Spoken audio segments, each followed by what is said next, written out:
Welcome, viewers, to this March Madness first event final, the 2026 March Madness Spiel.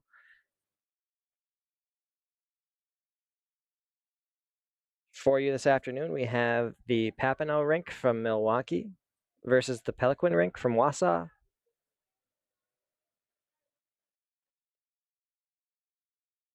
Our second event final is being played on sheet 3. We're streaming that as well, so if you're interested in the second event final, head over to our other channel, Appleton Curling Sheet 3. Is the name of the channel, and they will have that for you in a Steadicam. Meanwhile, we're playing with a little bit of technology here, hoping. There it is, that we can give you a little bit of a better view of what's going on the ice through our various cameras, trickery, technology, and such.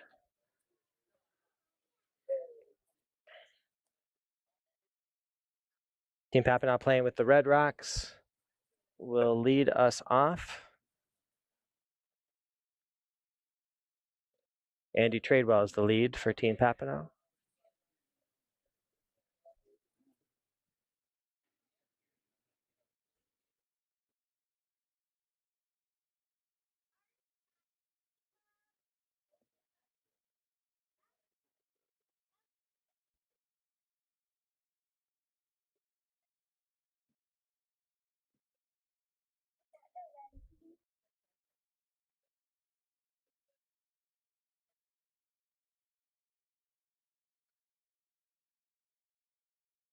Throw-in lead for Team Peloquin is Susan Peloquin. She is going to throw lead and then actually skips the team. So after her 2 shots, she'll head over into the house and call the rest of the strategy.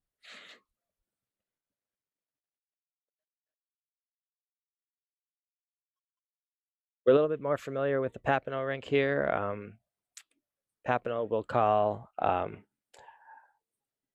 Milwaukee in name only, really. They have 3 guys from Appleton and Austin Binish. Their 4th thrower is going to be the Milwaukee representative.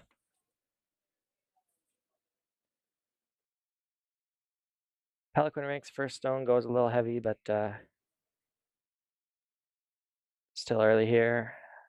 Tradewell throws his second, trying to come around his guard.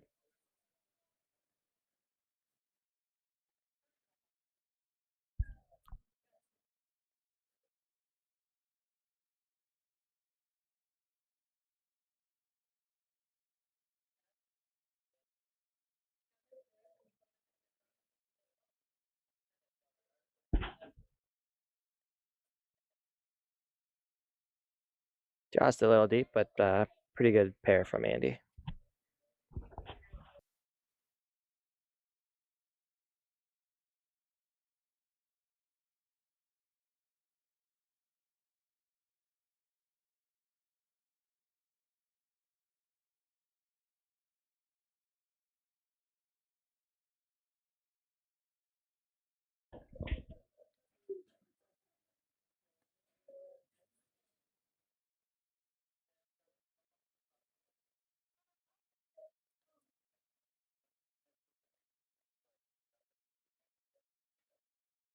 Once again, that stone just a little bit heavy. Both of these teams just came off of playing in the semifinals just before, so perhaps adjusting to the ice is taking a little bit longer for the team from Wausau.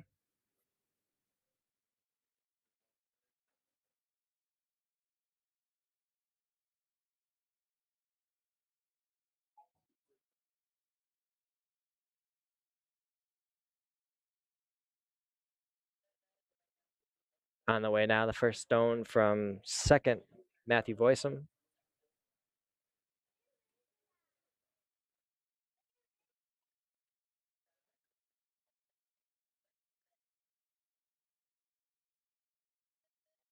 Ends up back 8 foot. I can try and get a time on these stones for you, tell you exactly how fast it's playing. Talking to the players, they've said the ice, while not slow, hasn't been especially fast either. So whether or not this is a change,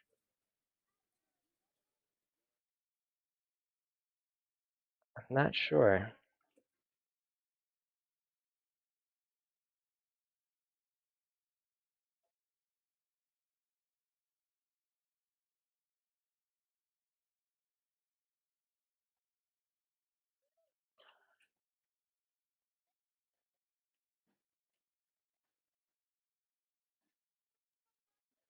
I can tell you the ice is not especially fast out there.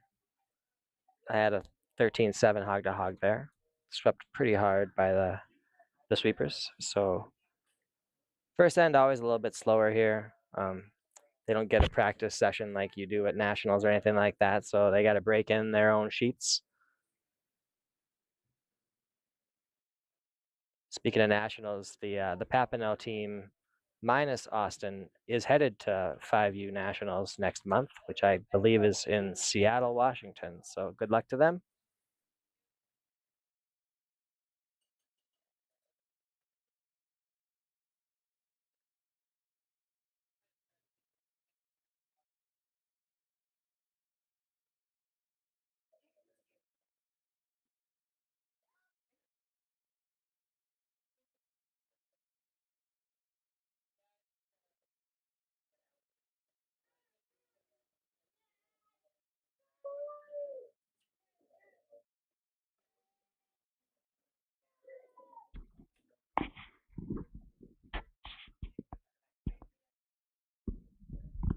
Throwing for the Pelican rink is Jacob Dick, the second for the team. He's been asked to just curl one up onto the button, sit in front of that red stone that's currently shot.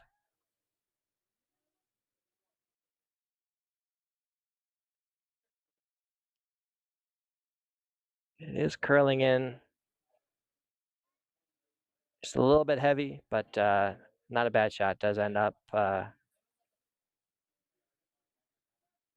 with Peloquin sitting 1 and 2.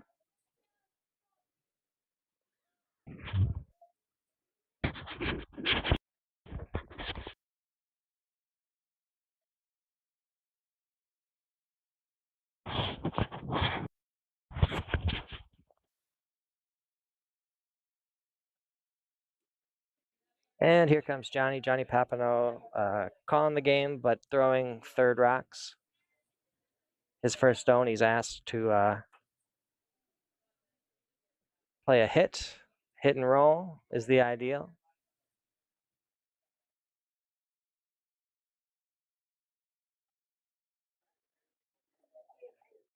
Sort of sticks out there in the open, but does job number 1.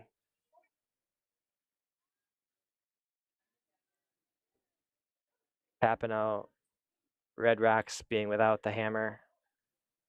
If everything plays out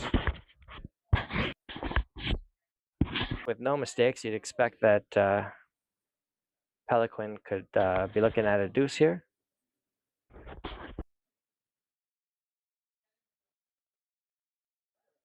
Their job right now to get rid of that red roll, but not too far.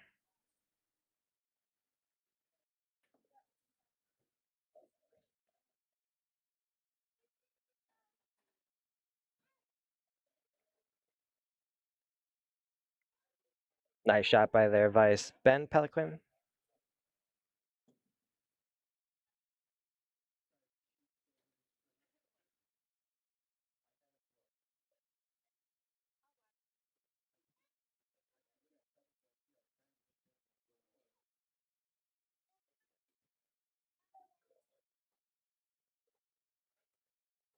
Johnny's away. They're sweeping pretty hard on this one, trying to hold it so that it'll make contact with that stone and the back tee, and just over curls on him.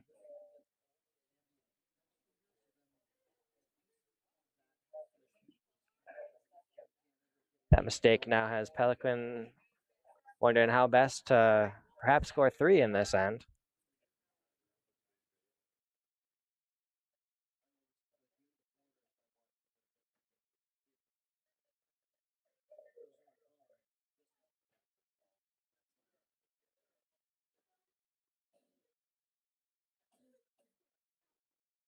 their idea by coming on this side. Get that stone in front of the red that's exposed.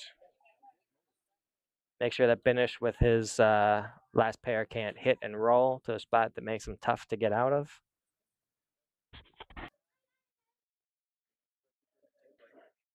Does appear a little hot and over curling a little bit.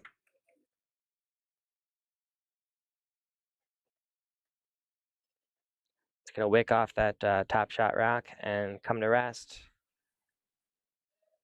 Not an ideal spot for Pelican.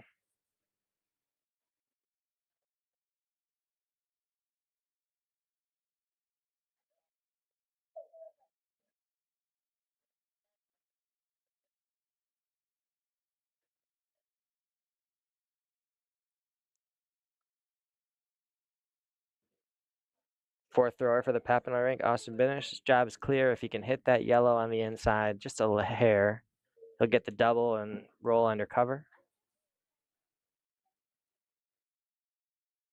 Stone's on its way. Sweeping hard to keep it straight. Sweeping hard. And it is going to overcurl. Gets one out of the rings. Certainly not what they'd hoped for. It's going to leave Peloquin sitting the 2 with 2 stones left to throw to Papineau's 1.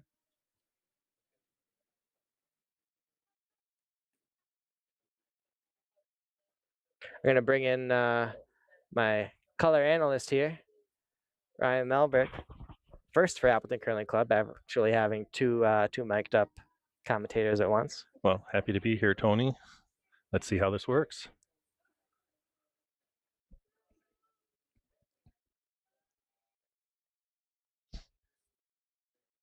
Anna Dick away with her first. They've potentially over-adjusted to that last one, which over-curled and was light. Or I'm sorry, over-curled and was heavy. Because now they've put the broom in the right spot, but actually come up a little light. So it seems to me, Ryan, that maybe they played in a straight semifinal and now they're finding more curl out there. Would you agree with that? Yeah, absolutely. And that with the more curl, especially on a draw, it's going to take, you need to throw it a little bit harder because otherwise it won't get there. And they found that out with her first shot, that it was in the weeds a little bit, as we call it, and ended up hogging, unfortunately, for them.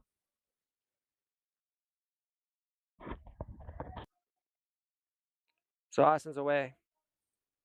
His last stone, Papineau Rink's last stone.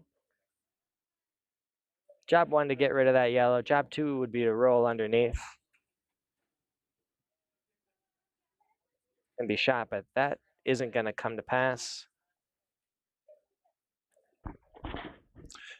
It did job number 1, which is get rid of 1 and make her throw last to score 2.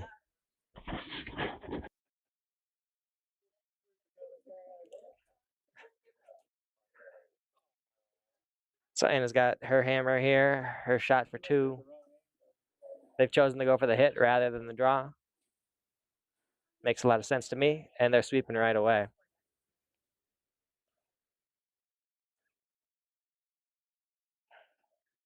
Sweeping hard on that stone.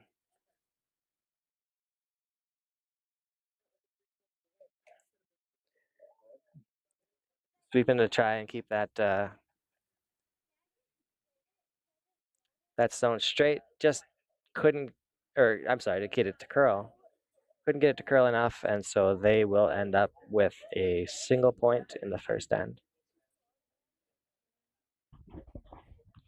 So in the end, a little bit of a victory for the Papineau ring to give up 1 without hammer. That is the usual. What you want to do is almost do a force. So that's why the takeout, even though he had rolled out earlier, wasn't acceptable in this first end. Let's see what happens in end number 2. Yeah, Papineau had nothing cooking there, other than their lead getting the center guard up and the draw around. After that, it looked like it was going to be 2 or 3 for Peloquin for most of that end. Yeah, definitely. Maybe looking back at that as to what could be, but it's the first end of 8 ends. A lot of game left.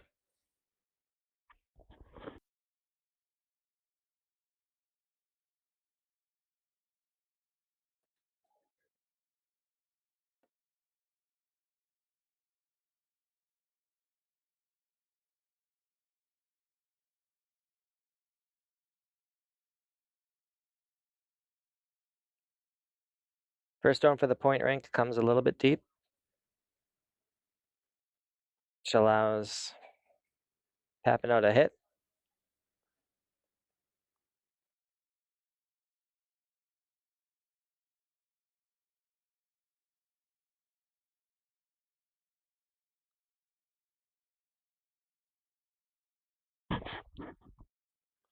Aggressive choice here, huh, Ryan? They're gonna try and freeze down to the face of that red rather than just playing the hit. That is aggressive early in this end, trying to maybe force. Maybe their lead is very good at the draws. Maybe freeze here, trying to shake things up a little bit. See what the Papineau rink is going to do and call after this.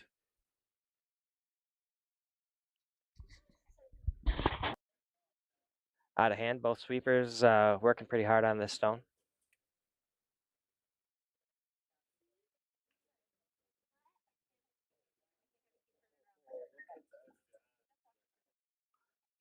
Wanted to keep it straight and distance, and it looks like they've done both. Really nice shot.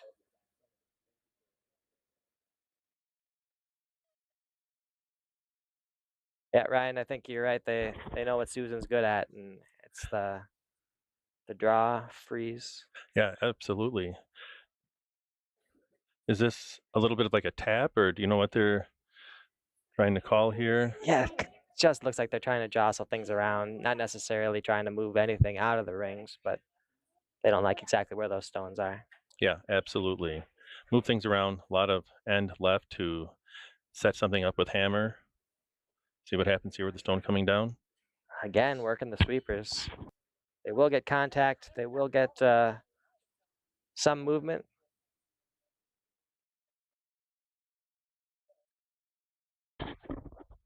And I'm saying not quite sure who is shot right now, but not sure if that matters based upon what shot they're probably going to need to call or want to call.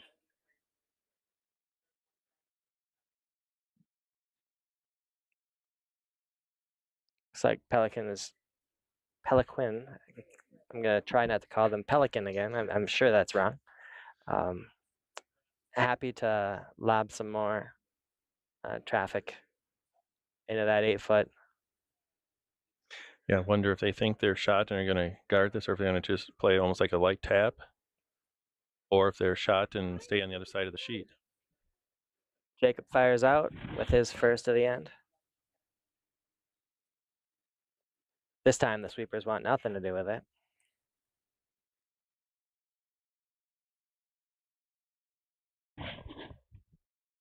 And they'll stop well short of the tee line, knowing that there's nothing they can do for this one. It is destined for the back of the rink or back of the sheet. Yep, unfortunate there. If they thought they were shot, even a guard down the center line would have been acceptable. So let's see what Papineau decides to do here. Yeah, it looks like they're becoming a little more speed this time. If they can never cross over the face of that yellow, there's the potential to get it out without wrecking on their stone in the back four. Yeah, somewhat of a delicate weight here to see if they're coming in.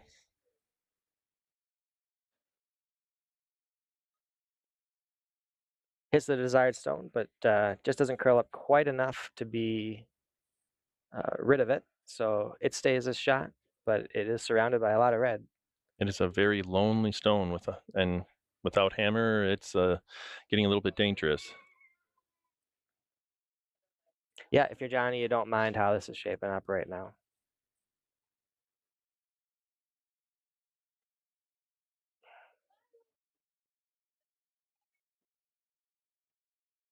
couple of important stones here to come to see how the rest of the end's going to set up.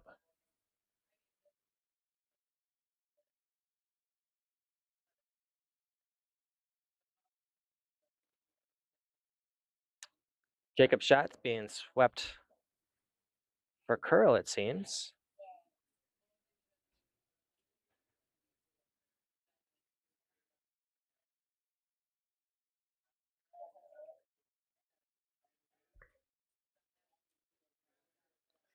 Looks like it came in a little too deep from what one would think, that they can just do a run back, but not sure if that's what he's going to call or not, going out that wide with the broom.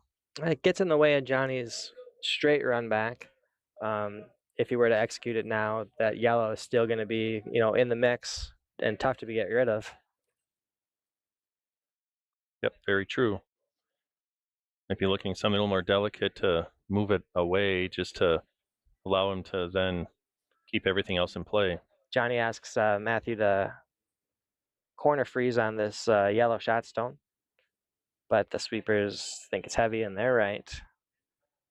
It is going to go back, back, back, and is gone.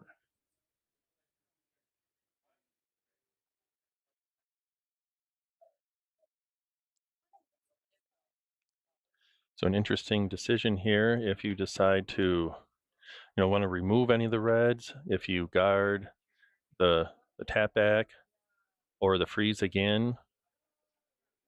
Lots of choices here.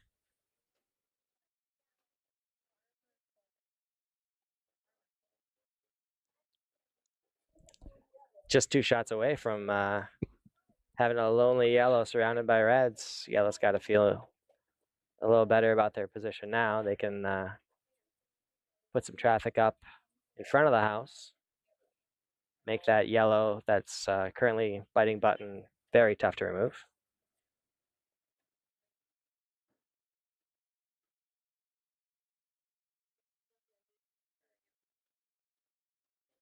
And if Papineau ever does want to get rid of it with a run back, he's going to have to use a yellow to do it. And that's going to severely limit the max amount of points he can score in this end. So the broom is pretty much in the same spot that Team Papineau had it the shot before.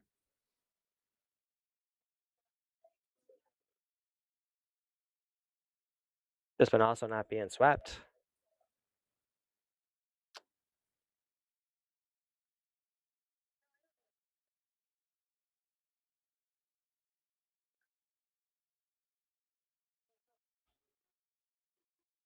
Comes in with a little heat, bumps that yellow out of shot position, but the shooter remains. So yellow sitting 1, but exposed at this point. So yep. Shot rock is exposed, and the other yellow is now back for third count. If Team Papineau can figure out this this weight and curl math, get that thing removed and also roll under cover. I was going to say, I assume that's the shot they're going to try and hit and quote unquote flop over underneath everything.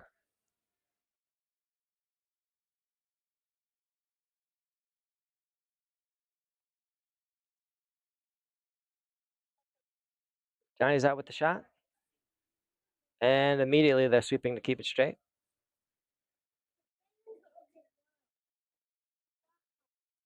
Finish calls him off and switches to a curl sweep to try and get that one to cross over the face. And that's a pretty well executed shot. Very nice. Not all the curl they wanted, but you can see any attempt to remove that red that's now shot probably jams on that yellow. Yep, absolutely. Very good spot to leave it. So they're not even trying to, with that broom going to hit, probably going to try what they just tried that were a little heavy with and come right down to the red and freeze on it.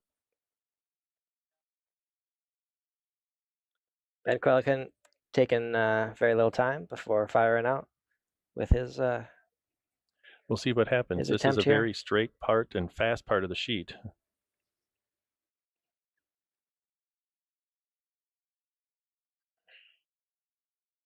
Could not get it to curl up enough. The momentum changes again. Mm-hmm. Papineau now feeling pretty good about their position. Yep. You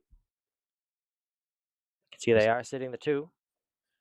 Assuming they might even play the same type of shot, come on in, or end up just like top 4. So any hit, they can't get in there, or if they try to hit it, it's going to jam on their back yellow and maybe bring more into play.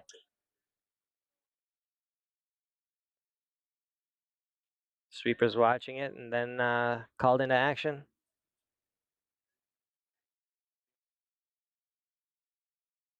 Trying to get every inch out of this shot. Potentially get it into a 3rd counting position.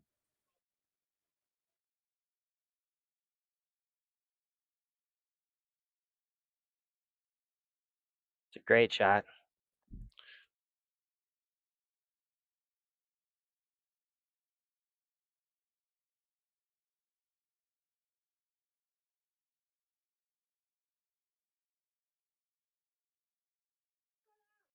Into a biting position. We'll have to work on intro music for the instant replay. I can't afford the rights to that. Maybe somebody in the crowd here will come over that has some, beatboxing ability. Help us out. This club's got a lot of arborists. It doesn't have a lot of musicians. I think on the old Home Improvement show on Tool Time, they had a band that was like all construction equipment and stuff. So we can make music out of anything. Can you play the bandsaw? You don't want to know.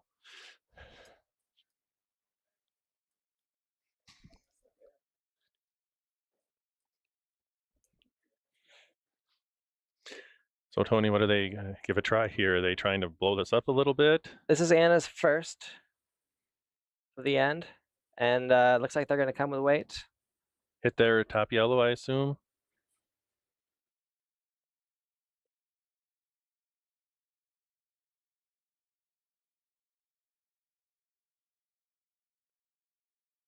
Out of hand. They want this thing to curl. And then they switch to keep it straight. Turns out about as well as they could hope for. Absolutely. Yeah, it's a real nice shot. 3 of them out of there. And now Papineau is laying 1, I believe, from that top 4. As we take a look from the overhead. Mm-hmm. So yeah, very, very good. Limit the damage. Plus they can possibly raise that yellow again into the button area, the 4-foot area, depending upon what Team Papineau does here. But Team Papineau still has a couple of their reds in prime position in the 8-foot to use one way or the other to go to the 4-foot to sit 2.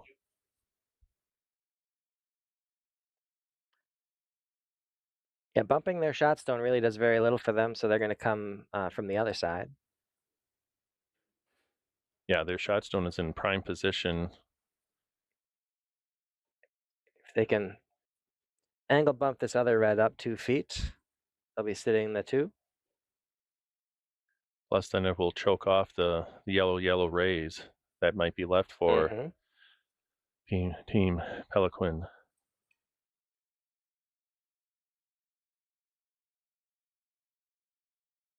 This is where the Milwaukee ringer earns his money.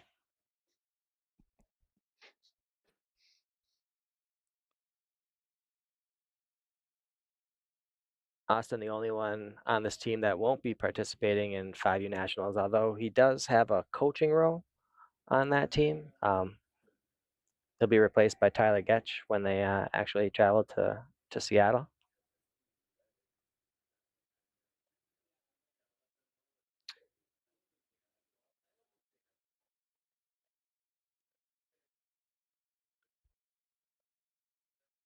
Nice effort by the sweepers, but that one was always a little bit tight, a little bit soft. But it does change the angles. They kept on it, and now the angles are changed for the yellow rays, so that may not be available anymore to then sit shot. We'll have to see what they're going to look to do next. Susan thinks maybe addressing that shot stone, removing that from the rings. The concern is always the jam on that back yellow. But if you could ever get rid of that, you would be sitting 2, potentially 3, if you can keep your shooter around.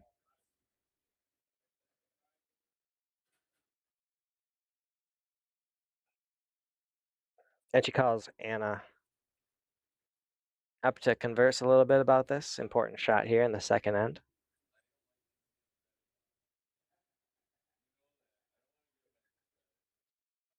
Yeah, a little bit of a turning point here to decide what to do. Do you try to remove it, which could jam, open it up for a 2 for Team Papineau, or do you limit it and make them do something else for their second shot, second stone to count 2 this end?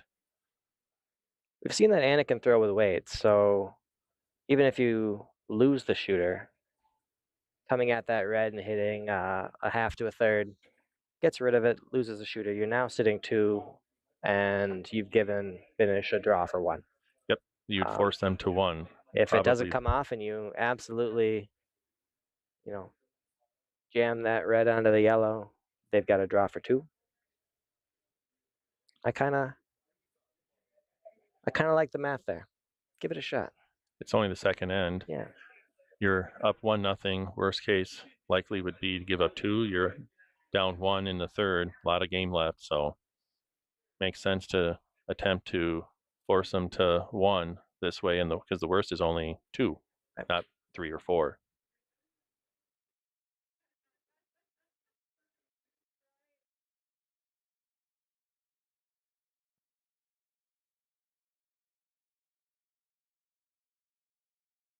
Assuming the broom is in a spot for a slash, pick hit.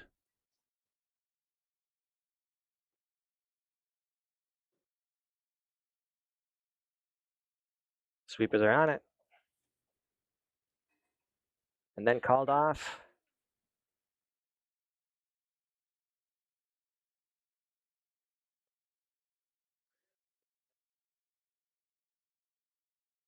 Does slightly jam, but rolls far enough so that yellow is sitting 1. Does the job. Let's see what Team Papineau, what they have. Do they have a red promote on the one in the 12-foot there, Tony?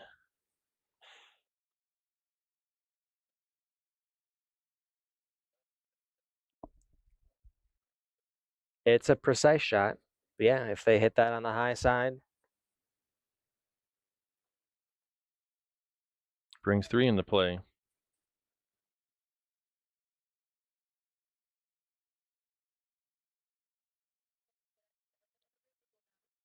I would think, especially at this point, you're going to give it a try. Yeah, I don't know if they're really looking at anything else once they looked at this.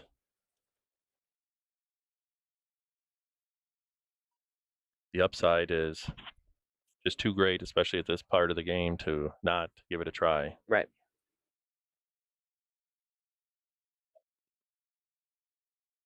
And pretty much, if you just hit it a little bit on the what we call the high side, which is the side that it's curling from, not to, and just hit a little bit on that side of the center of the stone. No, we sometimes say nose. Then it should remove that yellow, and they should get at least 2. And we would think that the raised stone is going to stick around for the third count. So hopefully they've seen enough down this line that they know about what it's going to do. Johnny's has watching now. He puts him on the sweep. Sweeping hard now. And it overcurls.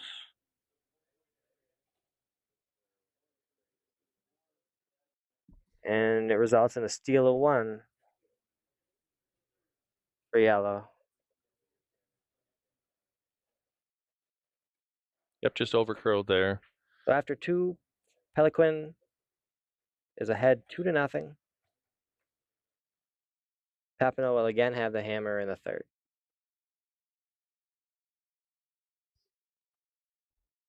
I wasn't sure, Tony, if you if you thought that the line was pretty good out of hand, or if they were jumping it right away. Didn't get a good look at that to see, or if it just overcurled on them. They expected less curl, and it just went a little bit more. Yeah, well, I mean, based on where it hit, I think if they jump on it from the start, they do make the shot. And so I would suggest that maybe they just still didn't have enough respect for how much it's curling out there because they just came off a semifinal match where they weren't seeing near that much.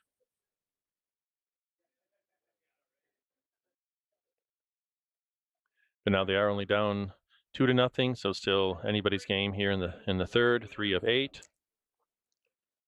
Oh, I couldn't disagree more. I was about to shut the whole thing down. Save some electricity. There's no point in watching this anymore. We can go home. It's all over but the crying, as they say in country music. Well, for those newer to watching, the team that is down is able to shake or say we're done at any point. You don't have to play like in baseball 7 innings or 5 or 9, but obviously the championship event, they're gonna keep going. Down 2 is nothing in this game.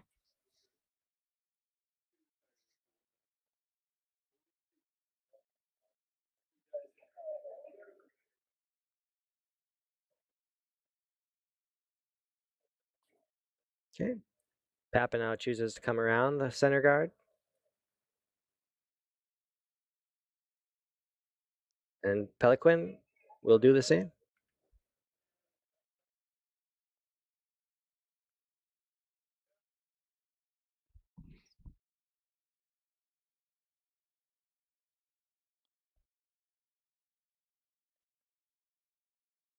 Sweeper's asking this one to curl.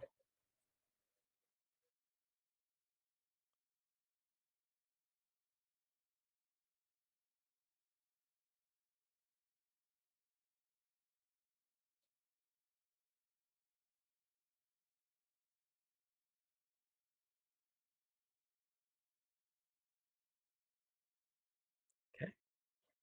And Peloquin ends up with 2 in a line, but shot remains Papineau.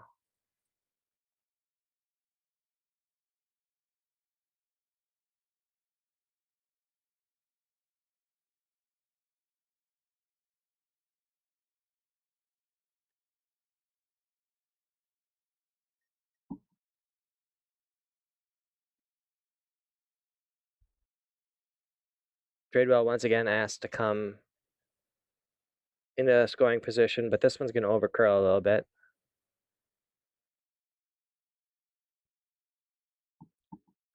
Splits off that yellow guard.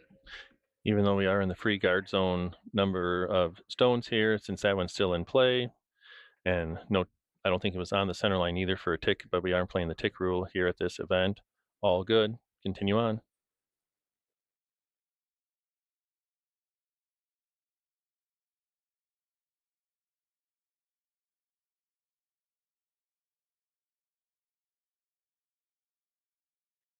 That effectively almost gave Team Papineau a couple of corners that they might be able to use here.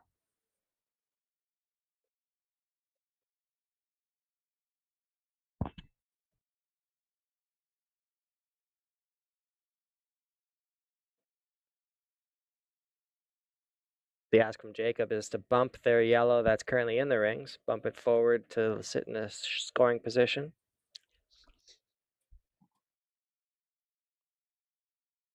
Sweepers are on it because it's light.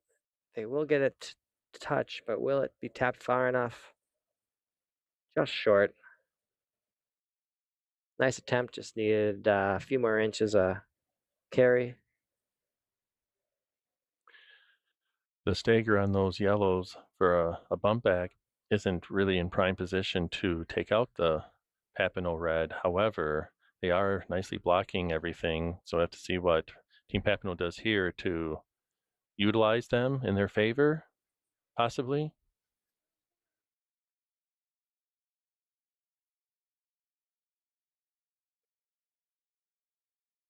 Boysum's first stone of the end. On its way, they're going to try and use that corner, ignoring all the traffic in the center right now, and come to the wings, get another stone in the house.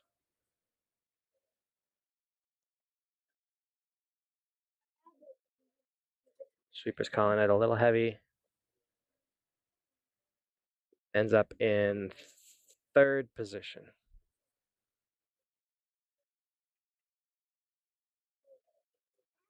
Just a little deep. inside out. I don't think they've thrown that much today so far. So a new path, you're never exactly sure how quick it's going to be.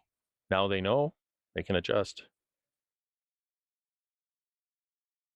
It's kind of a shot to help us identify the DNA of the team, whether they're more of a hitting or a draw team. They could have tried to remove both of those yellows with a single stone.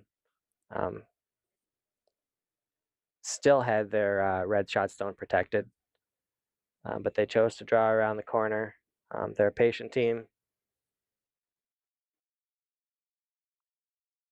That allows Peloquin to try a similar shot to the last, just a bump up, try and bump into scoring position. It does advance that stone again, but still it's going to be red.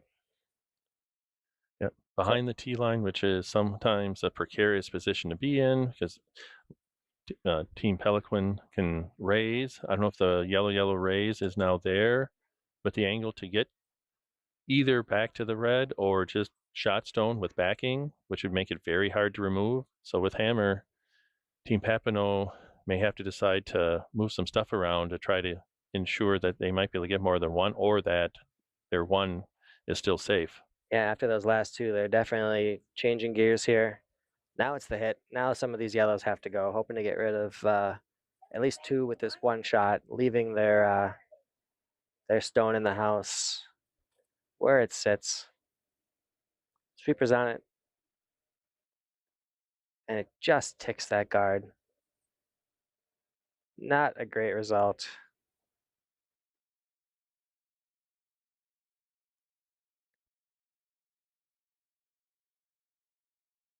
That opens it up, and instead of being a double tap or a raise for yellow, might be able to just do a little bit of an angle raise to sit in and make it very hard to remove with the back Yeah. red.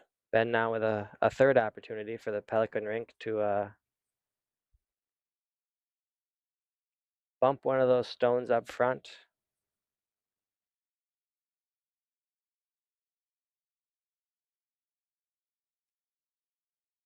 I love this strategy. If you can make it work for you to just put stones in front and bump them up with your next.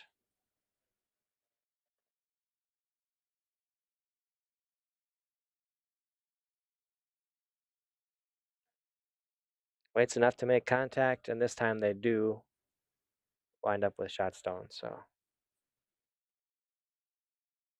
nicely done. Yep, it is close, but definitely is. Also, depending upon the angle, it might be available to even promote that back to get rid of the red on the back four, which, even if you don't need to do that now, leaves it in a position that Team Papineau has to worry about that, especially. Worry about it while also not executing the shot for your opponent, right? Like removing that yellow is a very dangerous play right now. Correct. And that's part of the strategy is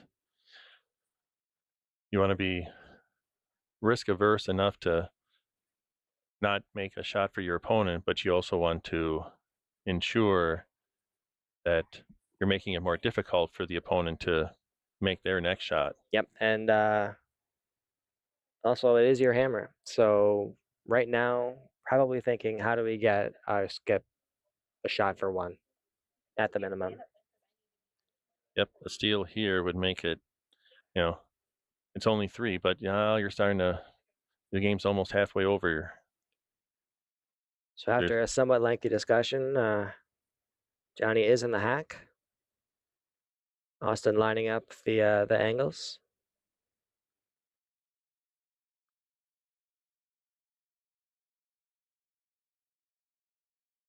Johnny fires, and the sweeper is almost immediately working to keep that stone straight.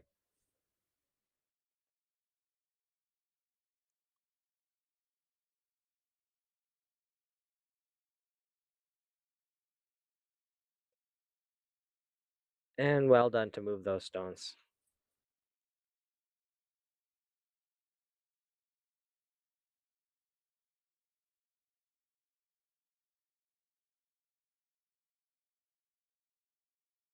yellows and leaves the redstone alone. Yep. With red being the top 8, they can use that a lot, even if yellow comes in here and is able to promote theirs to get the red in the back out to be shot. Red is still in a nice position here to either double those or promote their red back with red on top, guarding it.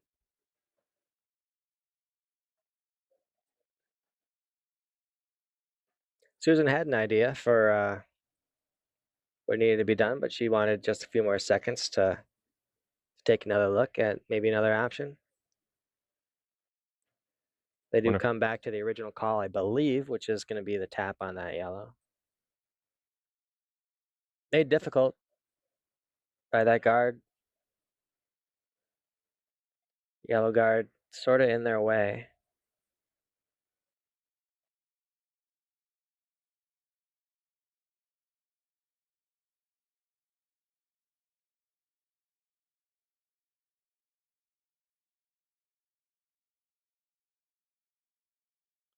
Yeah, that was a very difficult shot. I was wondering if they were going to try to do the tap or actually just draw back behind that cover. I guess I wasn't sure, but yeah, and hard to say if that was a plan B to move those or if that was the call the entire time. assuming It's possible that a hit now to possibly lie 3.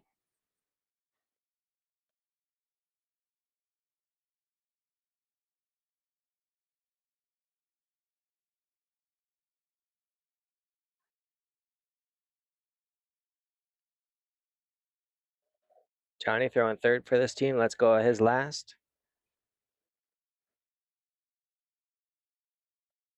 And does well. Very nice. They've executed. Unsure if they were playing for that angled jam in the back, but with the shot stone or the thrown stone, but it definitely works. Third count might be pretty close, but I'm going to give it to yellow at this point. I believe that the Papineau rink is sitting 2. definitely those last 2 shots have sort of changed the end a little bit, or the last 3 shots. A lot of yellow out front. Now it's a lot of red First in the 8 stone foot. for the fourths. Sorry, Ryan.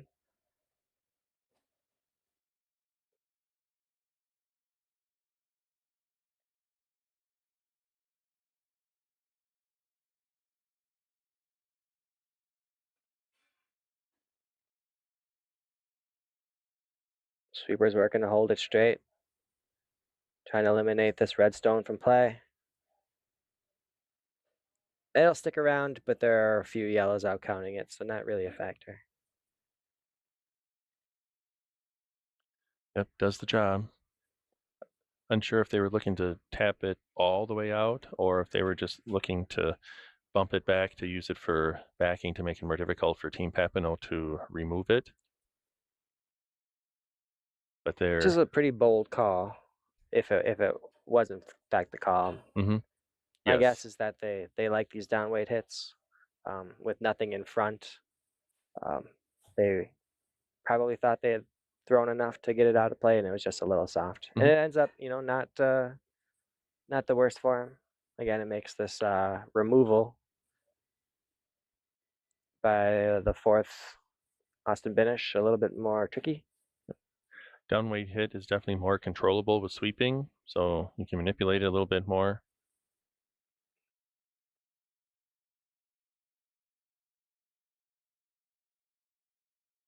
Be looking to see if they're sweeping out of hand again, because on a bunch of these, they've come up narrow, not quite put in the broom out wide enough. I think this is better done. They are putting the sweepers on it, but still. Well judged stone.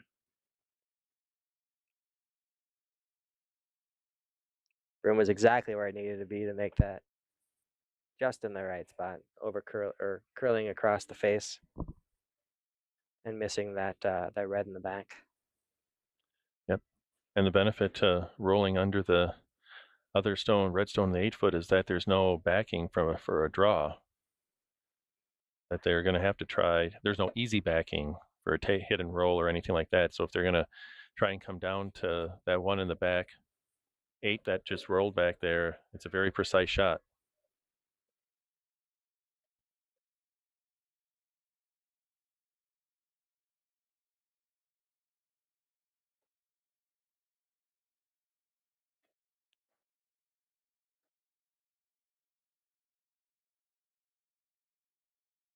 But again, with the right weight, you can manipulate it more. We'll have to see how the weight is on this side.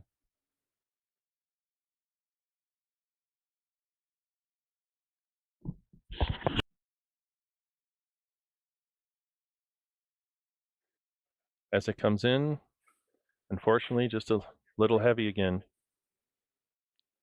And through it goes.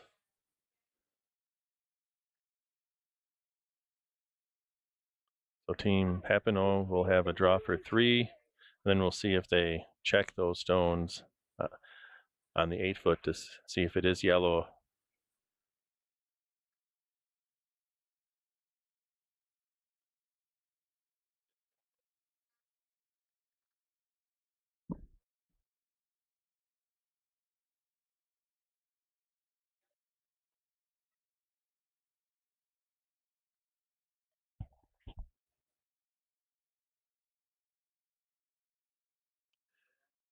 No sweepers.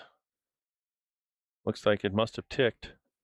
Vigorously sweeping to try to bring it in as much as they can. Doesn't look like they will. So we know 2 for sure.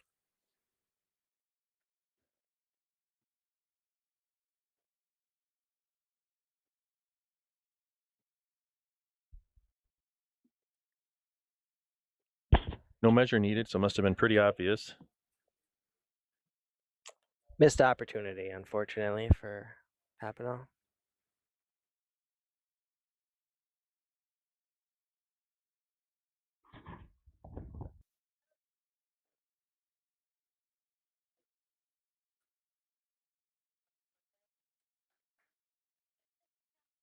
But they get rid of the hammer after having it for 2 ends.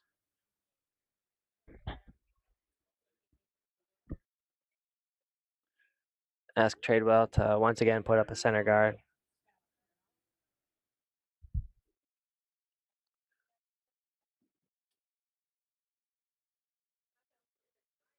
Tony, was there any indication if it was 2 or 3? I know your eyes, which are younger than mine, definitely saw it as 2. So, but they haven't put a score up yet. So Yeah, we're holding off yet. I'm calling it 2. You know what? I was gonna wait to update our score bug, but no, I know what happened.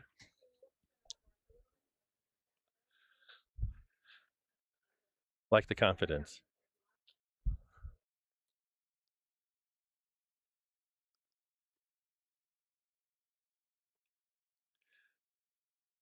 So the first stone did come into the rings, and Team Peloquin could hit it, but have decided to, I assume, likely draw around it.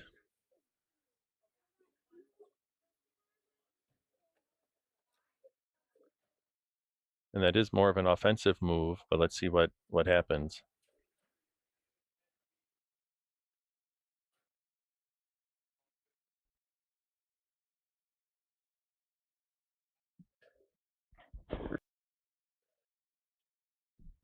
Yeah.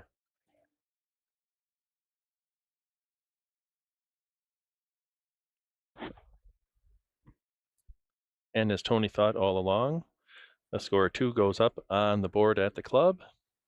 2-2 after 3.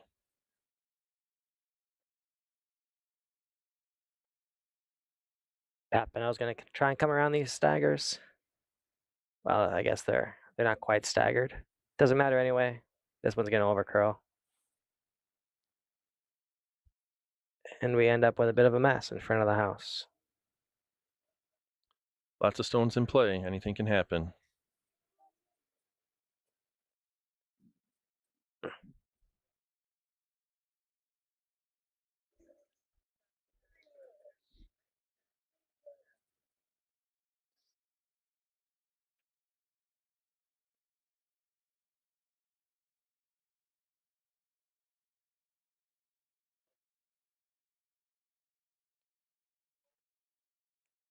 Okay, Susan lets it go, and the sweepers immediately start working on this stone.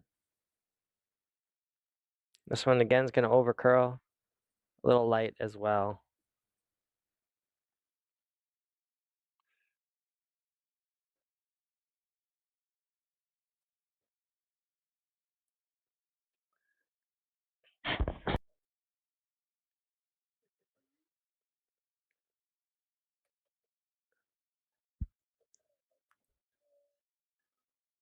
And now Matthew Voisom has a chance to come around these centers.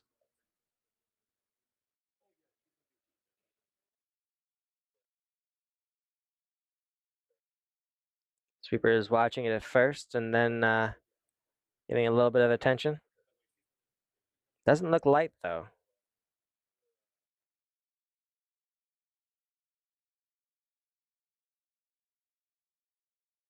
And that is going to be too much. Goes to the back of the house and does eventually go through.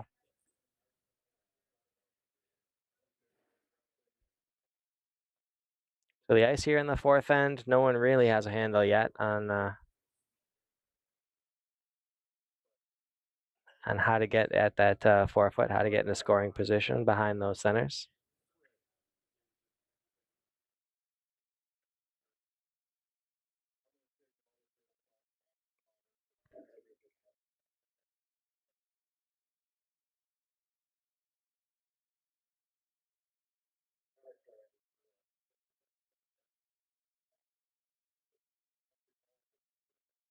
Jacob Dick asked to give it a try.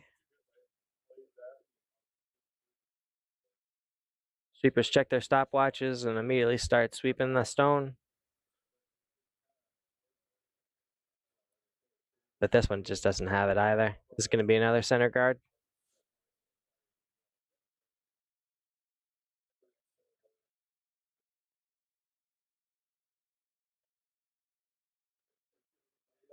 All right, putting the prediction out there. I think we finally got it figured out.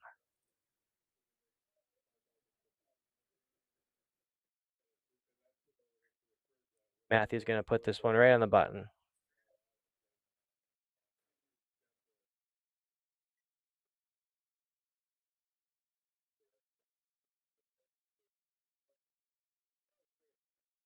Key here is getting it out wide enough. Sweepers are on it like it is narrow. Narrow and soft.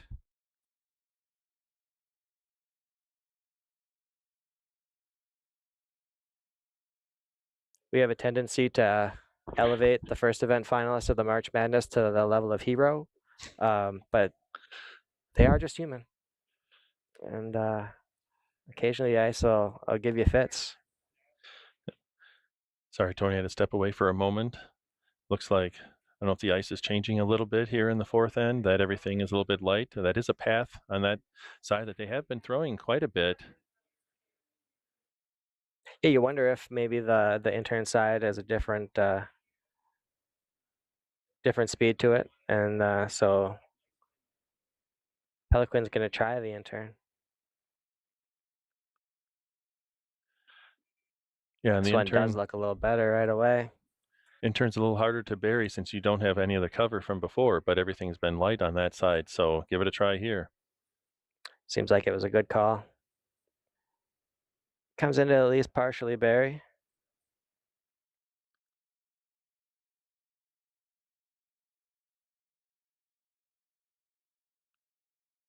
Definitely requires a more precise shot to get rid of it. Sure, the Papineau rink is happy to be done with the drawing at the 4 foot portion of the event for this end. We're going to try and hit this with a little bit of down weight.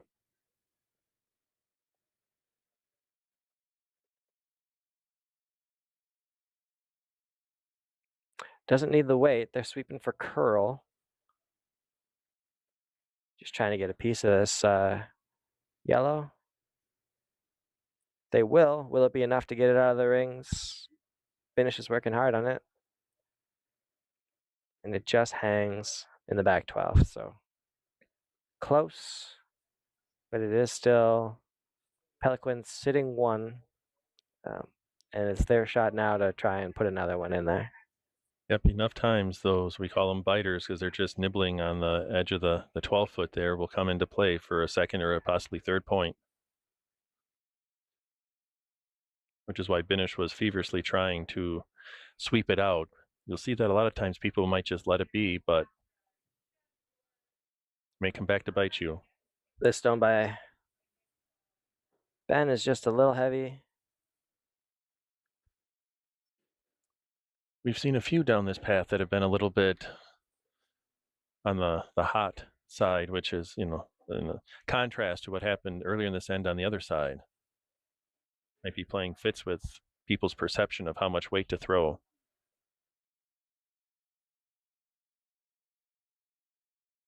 We're gonna need another member of our production staff, somebody to just time these things and get an idea for, is one side a little faster than the other? I think it might be.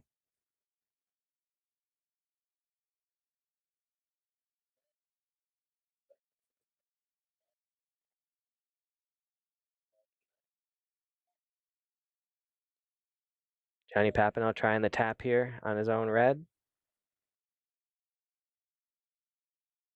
Looks pretty good. Does bump that stone into shot position, undercover. Shooter rolls into a biting position, though it'll be out counted by the yellow at the back. Nice shot. Yeah, it's pretty much undercover. You're not going to get, certainly can't get to it with the in turn, and the out turn looks to be pretty much buried as well. That you wouldn't be able to get much weight on it. So very nice shot. Let's see what yellow does here. There is room to come in there and be best. They just have to figure out the weight, which has been hard to figure for both teams in this fourth end. Yep. Especially coming down this fast path. Sweepers are watching it. The line is good. Is the weight good? And that's a great shot. Great adjustment after the first was a little heavy. The second one is completely undercover. It is shot stone, but it does leave Team Papineau with finished throwing 4 stones the ability to come down to it or stay above the tee line, and a tap may be difficult to remove it for shot stone. So an opportunity here still.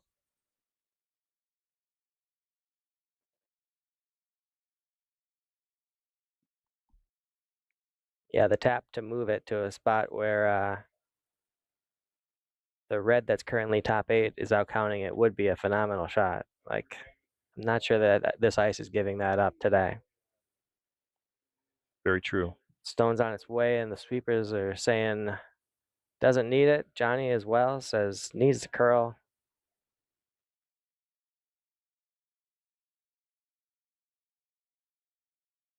And it's not going to curl enough. The weight looked pretty good.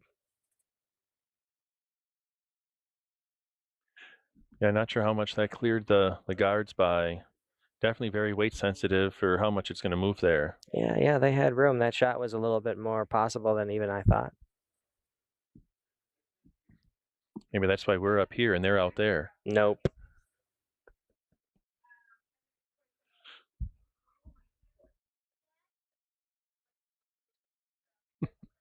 I think Team Papineau, as in Johnny himself, a big Iowa State Cyclone fan, was taking a look into the warm room here because I believe Iowa State is currently playing right now. Not sure if we violate copyright if we'd give the current score update from that We game. can give score updates. Let's just keep the cameras off of the action. For the score updates, I was planning to do the score updates for the other event finals here as we get to the fourth end.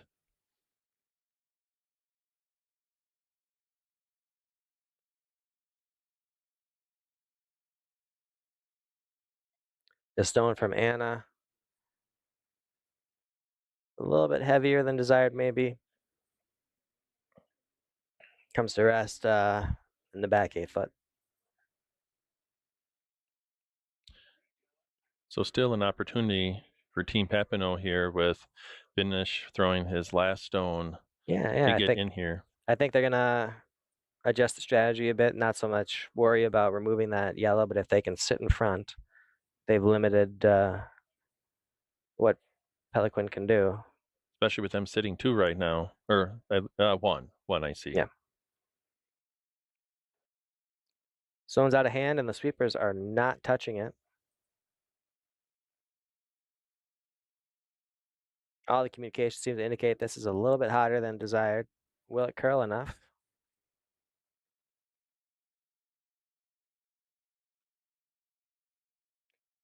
It will not. It's gonna make contact with that back yellow. And does leave red sitting second and third. But with the hammer coming up, golden opportunity for Peloquin to score 2 more and take a 4-2 lead at the halfway point.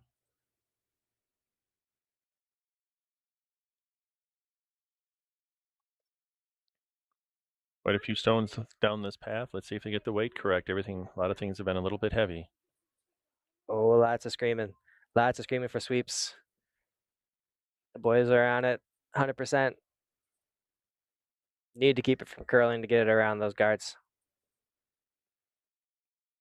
All right, they're around the guards. Now you need to keep it moving to get your score, which they do. Great shot.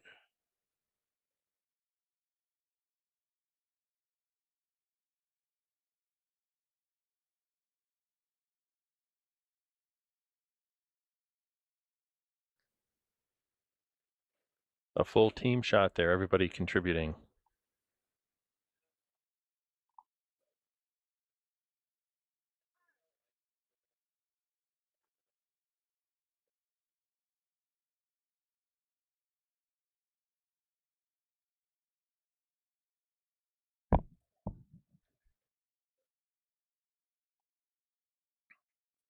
It's been a pretty evenly matched game so far at the halfway point.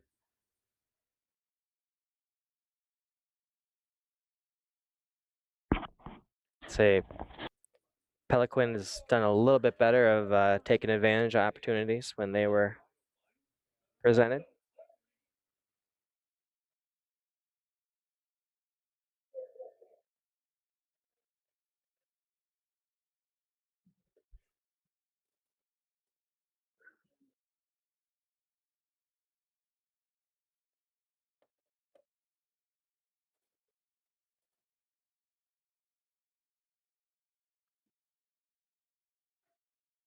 Nice center guard to start the fifth end. Papineau-Milwaukee's going to choose to come around it once again. Seems to be their strategy on most of these ends when they have the hammer is to just come around on that first stone from Andrew Tradewell.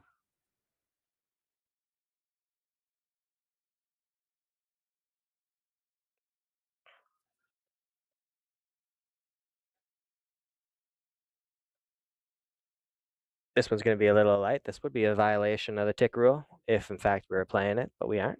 So play on. So tick away. To your heart's content.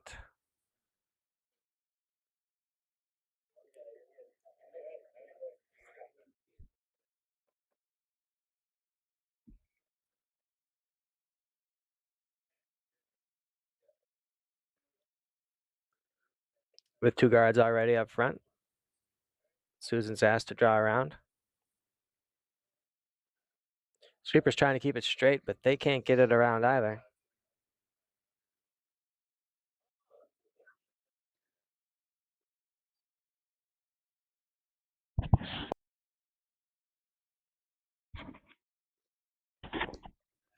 So we see a question in the chat as we're trying to monitor, as was asking if we had streamed this last year.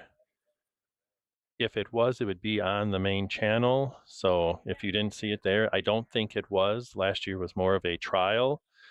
So there's a few events listed there, but certainly try and do more this year.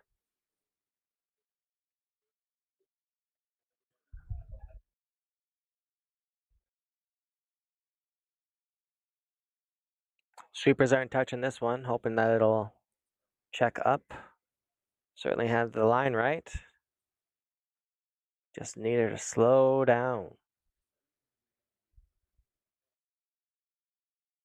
Johnny jumps on it to make sure that any sort of freeze attempt doesn't take away the button.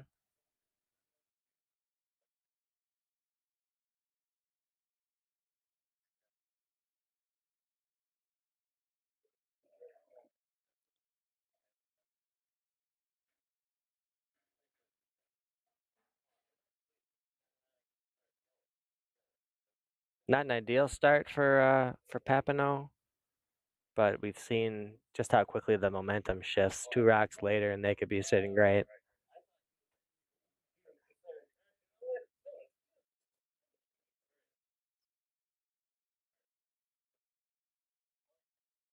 The shifting momentum and the additional curl compared to their semifinal game has kind of been the theme.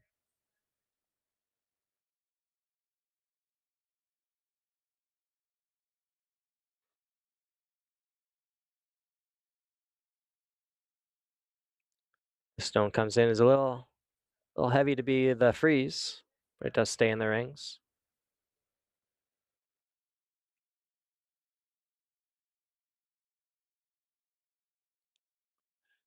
It's always an interesting end when the main stones are behind the tee line. Reduces the amounts that you can use to bump up and such, but there's definitely can be freeze or backing opportunities. Boyson will try and put one in the top of the house, but right now everyone seems to think that that's just not in the cards. Just watching it. This is going to be behind tee, but how far? They do have those catchers back there, so there we go. 3 in the back 8. Could be that the previous end has spooked people a little bit, thinking they need a little more weight, but this path going this way away from the warm room is a little bit faster, hasn't slowed down as much. If you haven't been to the March Madness Spiel, on the line is a custom printed coaster for everybody on the team. Highly prized, and so you got to imagine that the pressure of securing a coaster for your team is also on their minds.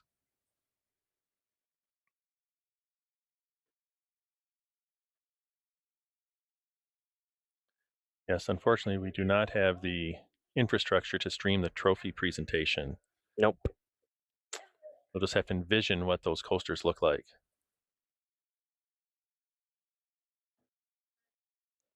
Just a mess up front. Johnny doesn't mind leaving it there and going around with Boysum's second of the end. Sweepers are on it, trying to keep it off of those center guards. Well, those guards are definitely high enough that it can get around, be the prime position. They're around now, working for weight.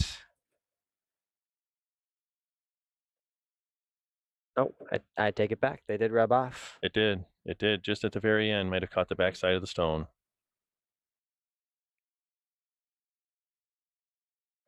We have a Goldilocks end here. Everything's either too light or too heavy. Even though the weight on that one was probably just right, just over curled on them.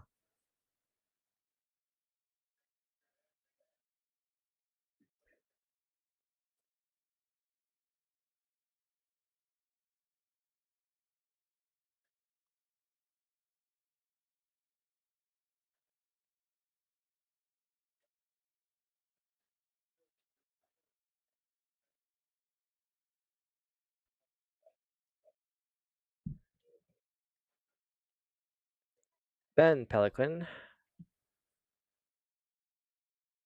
away with his first at the end. Sweepers holding it, hoping to get the tap and advance that one right into scoring position. Expertly done. Yep, was pretty much lined up for them, but you still got to make him with the right weight. Nice that Susan was able to recognize that any hit on that top stone was gonna kind of launch that yellow straight at the button. So the question is whether or not is it there again now to raise the red? Not I sure. The angle I looks to think be the a little angle bit different changed a though. little bit. I don't think that they can do the same shot. I would agree. And at this point, you start to think back a few shots ago and when you were perfectly fine, leaving all that traffic up front, wondering if maybe doing a little bit of cleanup would have been the better strategy. They still they still do have a red that's raisable. They have a port, a small port. And what do you think they're calling here? Are they trying to go through that port, Tony? I'm gonna be honest, I have no idea what they're after. Well, let's find out then. Johnny's fired with not world-ending weight. It is gonna bump something up front. Or likely at least move stuff around. Does connect with a few of the center guards, move them but not clear them. Yeah, even with hindsight, I can't really tell you what the call was. I didn't think the angles were there to move that red anywhere good for them. And if you're just trying to eliminate stones, you need to throw a much more weight than that. Maybe it was just to move stuff around so that they would have a raise later.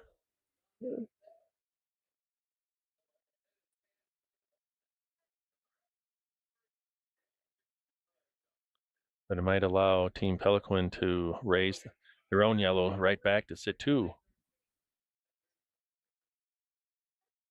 Papineau does have the hammer in this end. Our free account with Scorebug people doesn't allow us to put a little hammer on the screen, so we'll remind you when we think of it.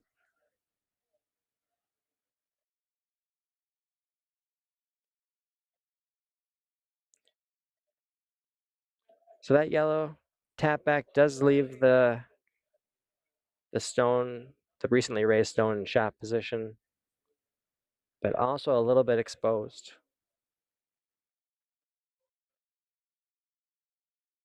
Are they looking to do a inside out hit? If they like the inside out, they're gonna have to deal with that red on the or that yellow on the center line, or at least wait till it curls up before they start sweeping.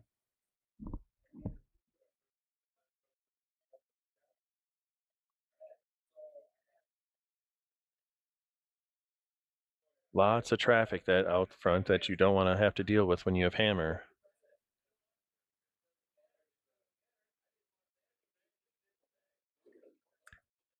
Before that last tap by the Pelican rink, they didn't even have this though, so they must be somewhat happy to at least have a shot at this. Johnny releases it and they sweep immediately, then called off. Now sweeping for curl, and that just was unexpected for the fourth on that team. Thought it was in a line to curl quite a bit more than it did. They swept a little bit. I'm not sure if they hadn't swept, it probably still crashes. Still crashes on that center line guard, but we will never know. Yep, sometimes the inside out, it takes off on you and curls a lot, and other times it might not. It's a tricky spot that if you haven't thrown it before, understand what it's going to do. So first of the end for Anna Dick.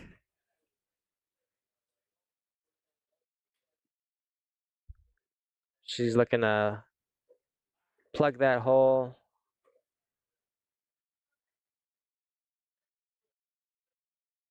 Sweeper's trying to keep it from over curling.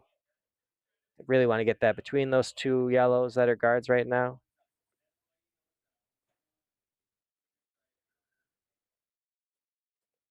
Unsure if they might get a tick there. It'll be enough to block it. Not sure. The weight was nice, but it does leave that gap, and I'm 100% sure that Finish is going to try and take that on.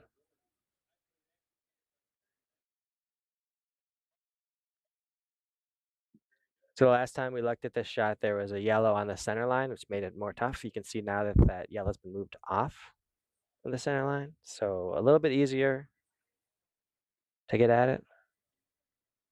And they've seen this line once already, so Like there might be one on the center line, but it's a higher guard, so they can get around it more easily. I give them a good chance at making this as Binish releases. Sweepers want it to curl.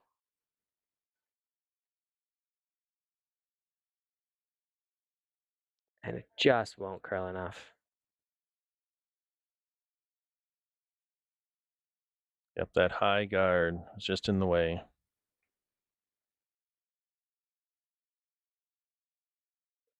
Boy, tough leaving your shooter right in that spot too.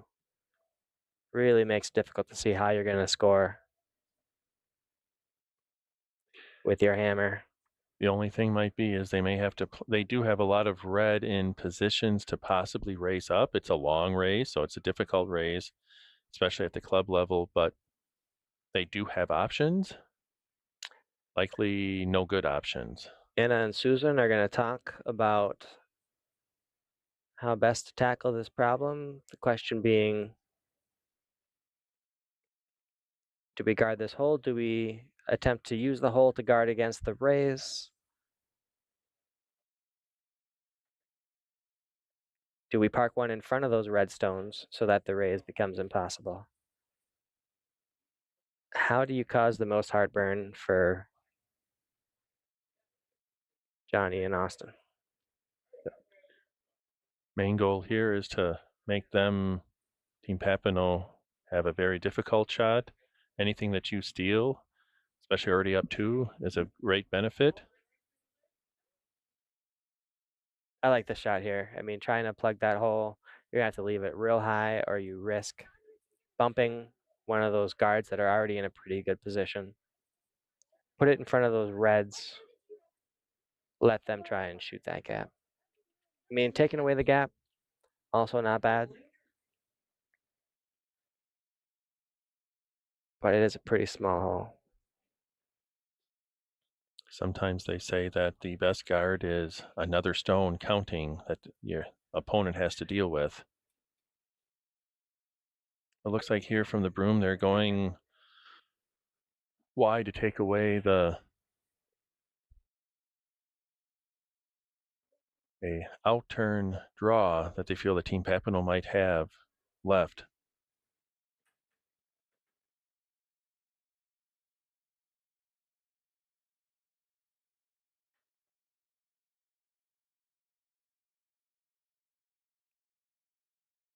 Last stone for yellow is on the way.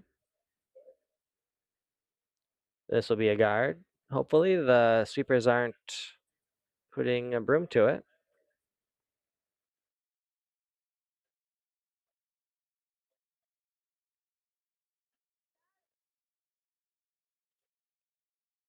Well done. Yep, both of those are pretty much unusable now unless they're going to try and do something with the yellow-red angle, but not sure that's what they're looking at, so it took that away. By choosing that, they always were going to leave Finish with this shot very similar to the shot he had just a few minutes ago. This is when they did the last 2 shots. Mm-hmm. Both Papineau and Binish. Going to go inside out. This Didn't would be curl enough. the most difficult of the 3 if you just judge by the gap in between those guards.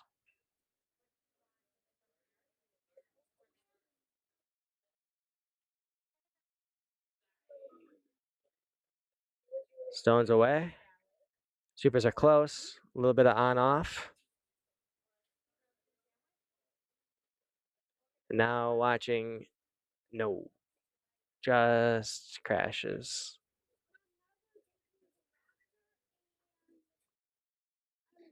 So it'll be a score of 2, a steal of 2 for the team from Wausau. 6-2 going into the 6th end.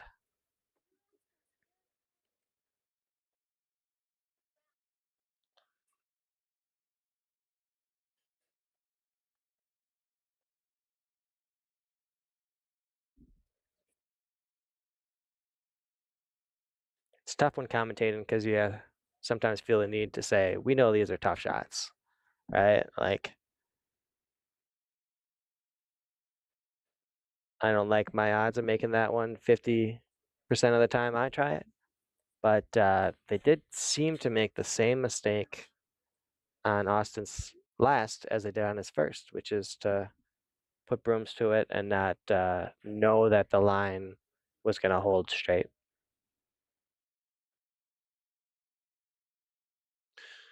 Looking at other scores here on the event finals, trying to understand the teams and stuff. So we are on sheet 2. Sheet 1 is the third event final with Rao from Medford and Butts from Windy City. Looks like Rao is up 6-1 after 5. Seems to be in pretty good control there. Sheet 3 is in the 6th end. Looks like but sheet 3 is the second event final, Larsen versus Sauter.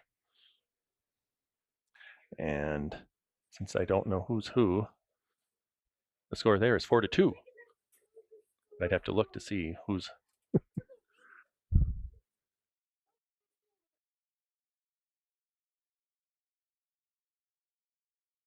I know sheet 4 is the fourth event, Team Rudy versus Team Summer, and Summer is up 5-1.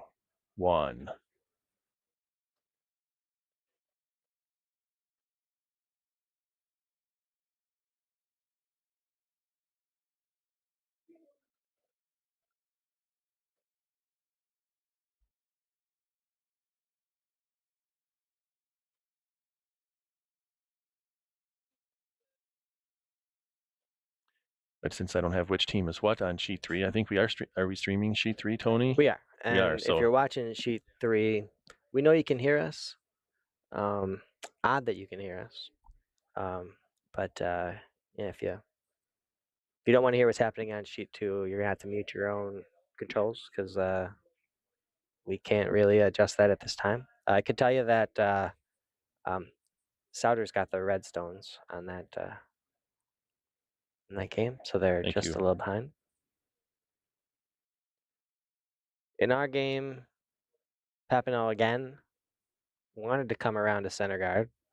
Again, they made a center guard of their own.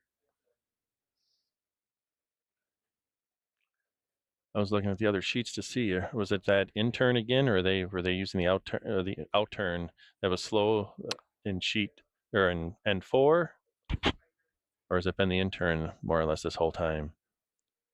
Pretty rude question there, Malberg. I think it was the outturn. I think they tried the outturn, but could be wrong there.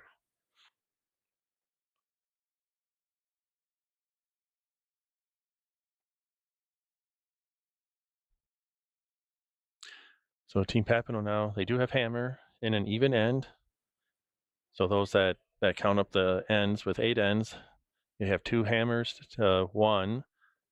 So a lot of times you look here to score 2, maybe 3, but at least score, force your other team in 7-1, and then you can score 2 or 3 again in the 8th to tie it up. That is their strategy. Yeah, I think you're at the phase of the game where what can't happen is getting forced to 1, where earlier in the game that might have been an acceptable result. The force just can't happen. We need to go all out for a deuce here.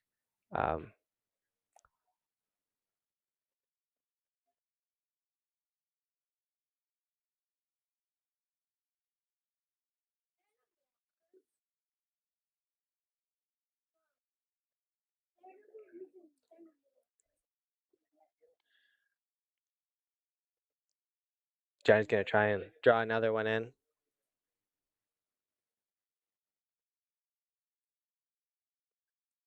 Yep, with Voisem's first stone here.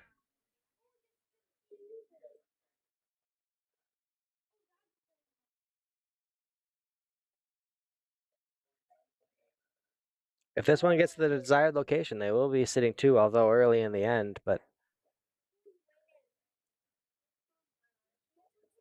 We put a little pressure on Team Peloquin to See how Still, they react to that. it'd be two stones that are tough to remove. This one, though, is going to crash before reaching its desired location and end up exposed for the hit.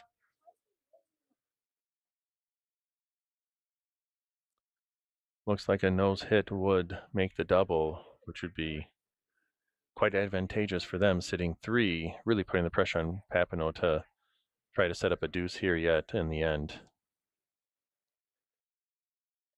Calls to Jacob to try and make this double.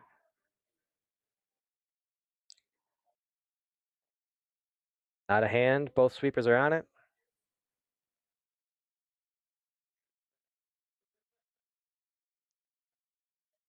Just do get it by that center guard. Nice sweeping. Doesn't get the double, but does remove one and roll to a nice spot.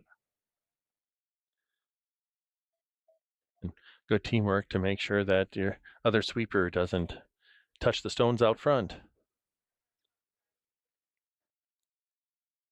Team Papineau is still shot stone, but in a precarious position. It is exposed, but only partially. But yellow, as Tony said, it can play like a bump or a little bit of a raise.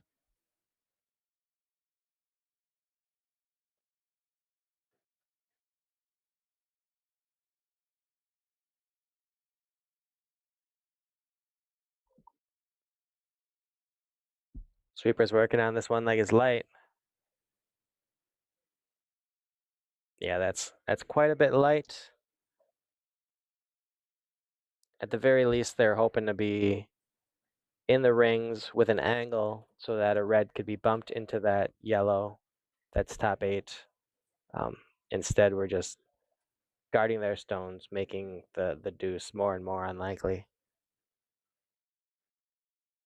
Yep, with it being the 6th end, could be slowing down just a little bit. Or that path was just a little wider than the 4th end. We've kind of alluded to it a couple times. Playing a doubleheader, playing back to back, always tough. But especially when the ice changes from your first game to your second, they just have never really looked like they have a handle on weight.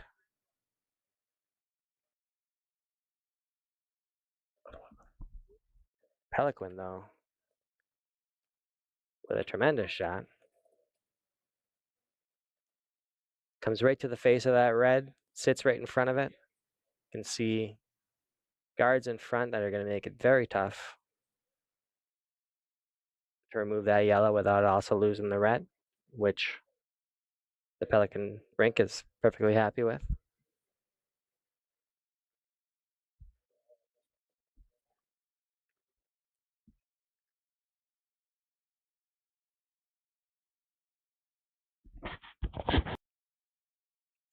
Johnny slides down to make his two offerings of the end.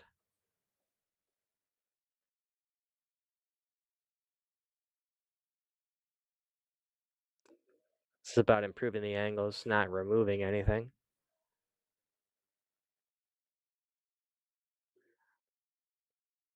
It's released, and the sweepers don't seem like they're at all interested in giving this any help. Probably a little heavy.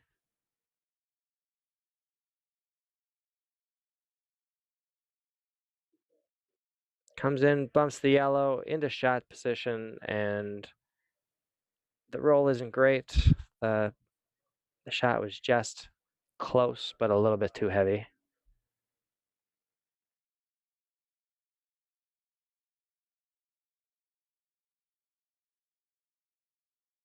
Trying to manufacture a deuce with so much traffic up front is a pretty difficult task.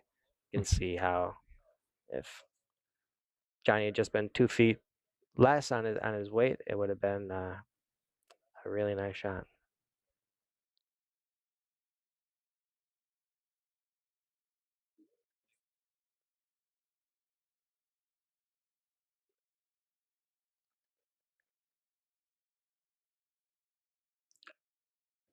Ben's draw gets a lot of attention from the sweepers. They eventually Let it coast to a stop in a really nice spot.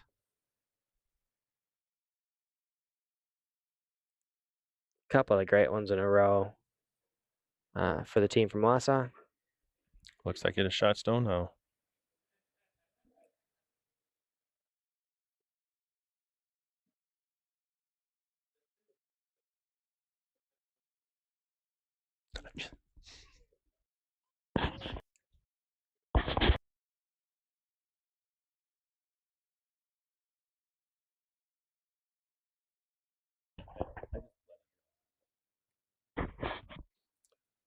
Really nice shot there.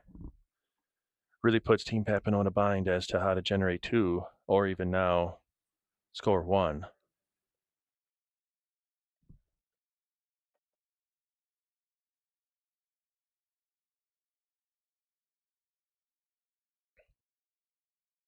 Quite a bit of discussion here, which is well warranted. These games aren't timed and aren't coaches or whatever, so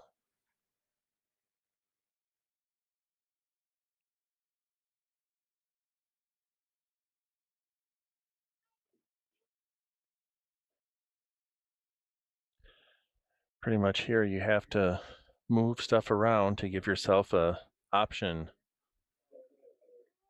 with skip stones or fourth thrower stones left to come.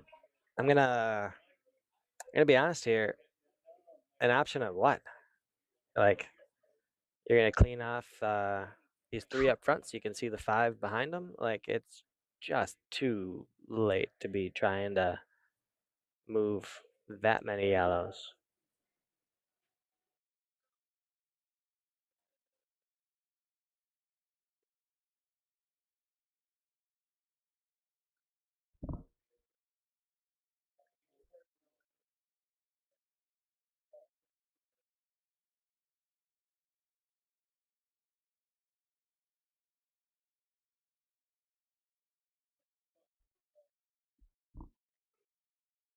Looks likely a guard here to make it almost impossible to move stuff around. Like I know the angles in the 4 foot favorite team Peloquin right now. Um, I still think you needed to throw that at those stones. Maybe it's gonna take you two shots to get you in a favorable position, but peeling the center right now, that didn't do anything for you.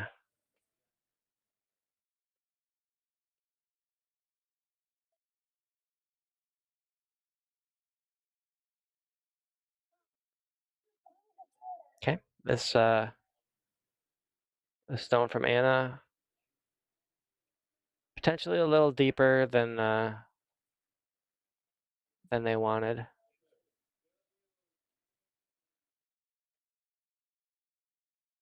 Still just a ton of yellow, all above the tee. Spread from one edge of the 4 foot all the way to the other, just covering it.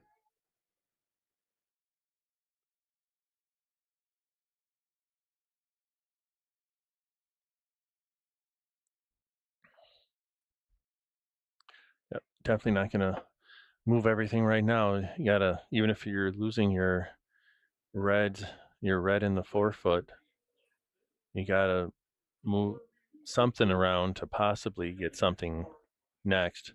Have some fun with it, right? Just if you ever wanted to try a swing release to swing the rock back, now's your chance. Just hit them hard.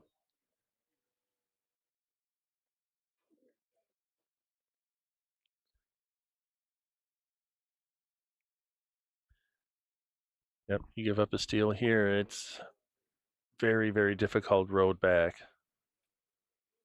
Handshakes on one is the Rao rink from Medford. Wins in their event.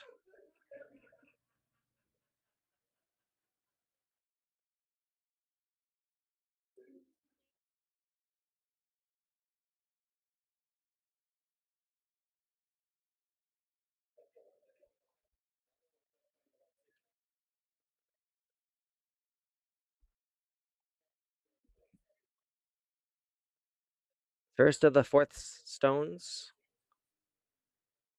offered by Austin, trying to run this red. Does make a thick contact.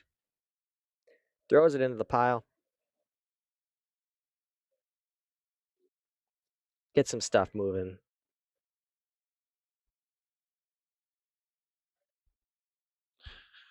Stuff has moved, but it actually moved the one onto the button, and the other one is now almost frozen onto the red. Yeah. Yeah, it was probably going to take two of those kind of shots to get anything good. Unfortunately, they're just running out of stones in this end with only one more. Tough to see them doing anything but limiting the damage. Yep, might be. You'd look to give up a steal of one, but that would put you down 5, and so if you're yellow in this spot, Team Peloquin is, what do we throw, or what do you throw that doesn't actually make it easier for your opponent? Right, right. I think it's important that the stones stay outside of the rings. With the way the stones are matching up, it's almost hard to make it easier for your opponent.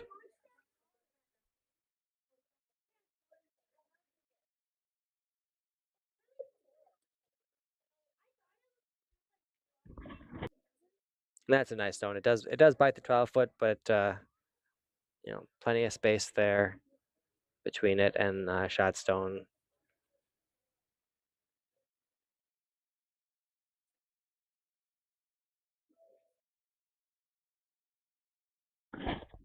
Is See, Johnny yellow and 1 or Austin 2? I'm sorry, Tony. red is going to be the second right Okay. now. So that does make this shot possible for your score of 1. If you run this red straight back and double off both yellows on the center line, that should be good enough for your 1 point.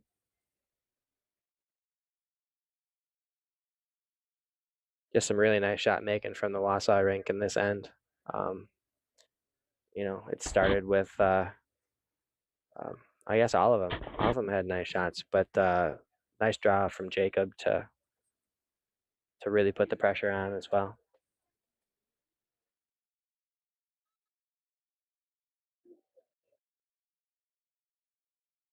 All right, the hammer in the 6th. Sweepers want to curl, but they've decided it'll never quite get there, and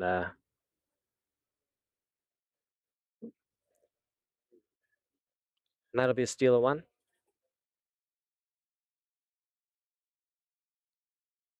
Making the score 7-2. Peloquin currently in the lead after 6.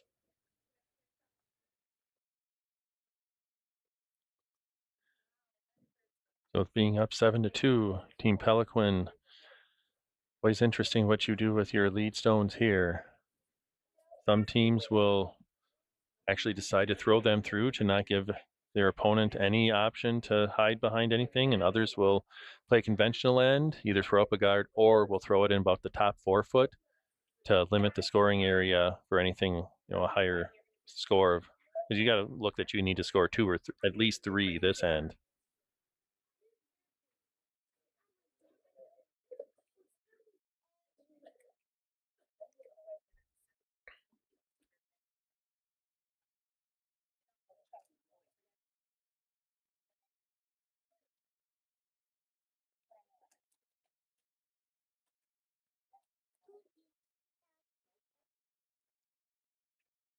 First offering does come into the rings. It's just fine. You'll have Andy play a corner guard. Makes total sense in this situation.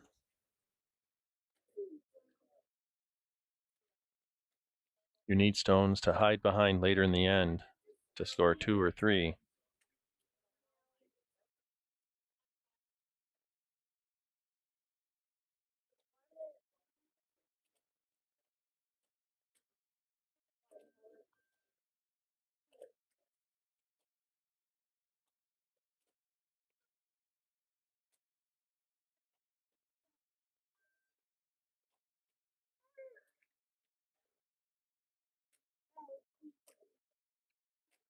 Stone does slip into the rings, but as we've found with this team from Wausau, they don't call a lot of hits.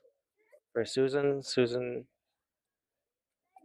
is expert at this draw down to and freeze shot, and it looks like they're going to try that again. Get the angles right for someone to remove that stone a little later.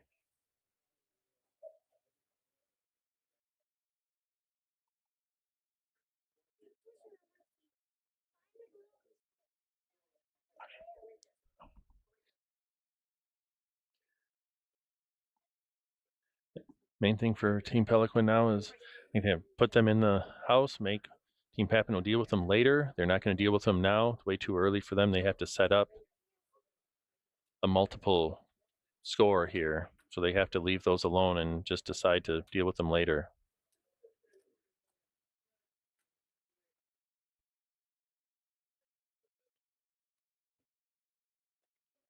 Sweeper's working hard to get this as deep as they can get it.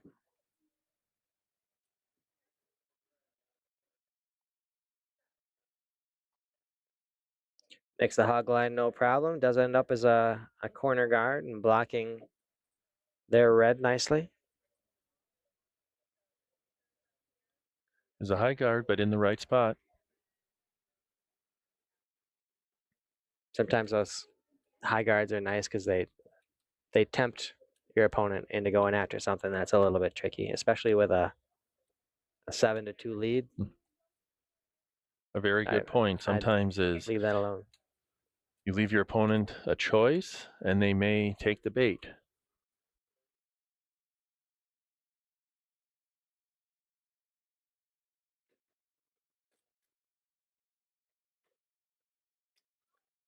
So Team Peloquin looks like from the broom and such is throwing another one in the house.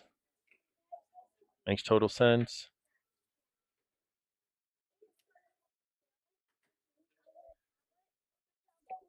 Because at some point, Team Papineau is going to have to deal with them. And with everything above the tee line, nothing behind, you're in prime position to make it really difficult on Papineau to put string multiple shots in to remove those and be undercover or available, split the house to get your multiple score. Mm-hmm.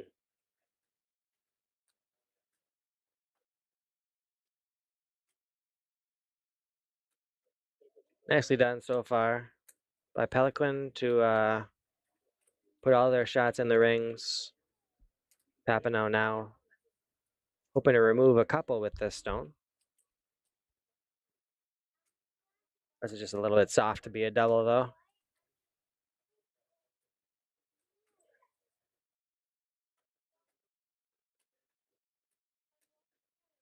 Does remove one of the yellow rocks.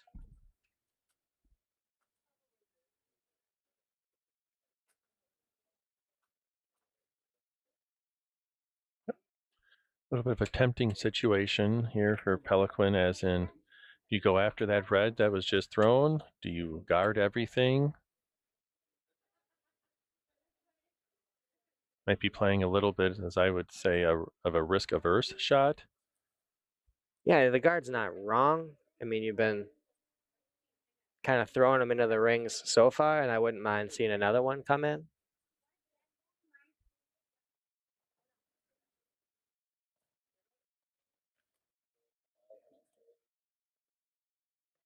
This one curls a little bit more to be not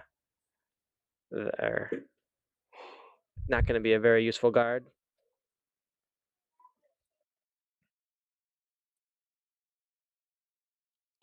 Now it's getting a little bit interesting because Papineau is 2 and 3. If they would, looks like, based upon what Johnny's doing now, possibly raise that yellow back. If they make the double, they'd be sitting 2 with another stone almost right on the center line. Would flip the end a little bit here.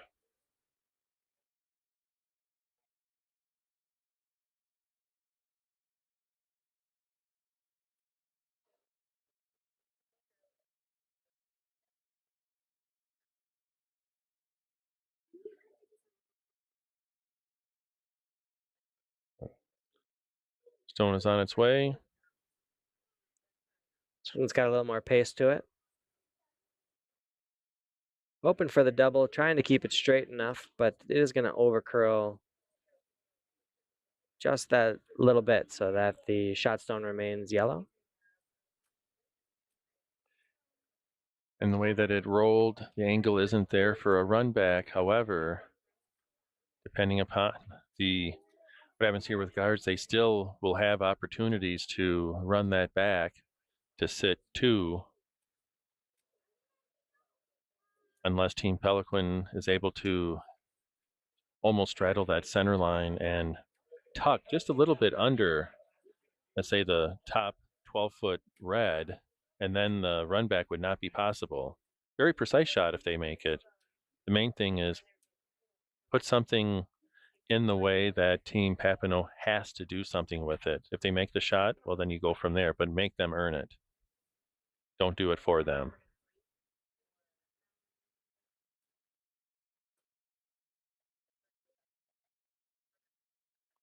They are taking a bit of time because this is actually from a strategy perspective, an interesting call to see what they want to do. It's possible that they're even now pointing at, do they try and double off those reds on the top, which, given you're up 5 with this score, may not be if you're confident in it. And Ben has made quite a few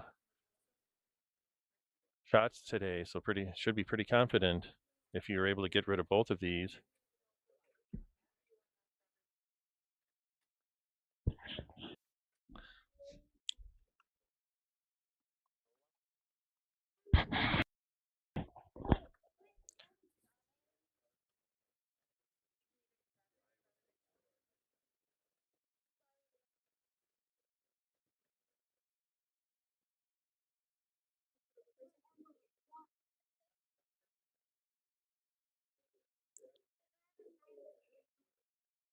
So the hit right now reduces some of the volatility potential of this end. Less reds means that the reds max score goes down.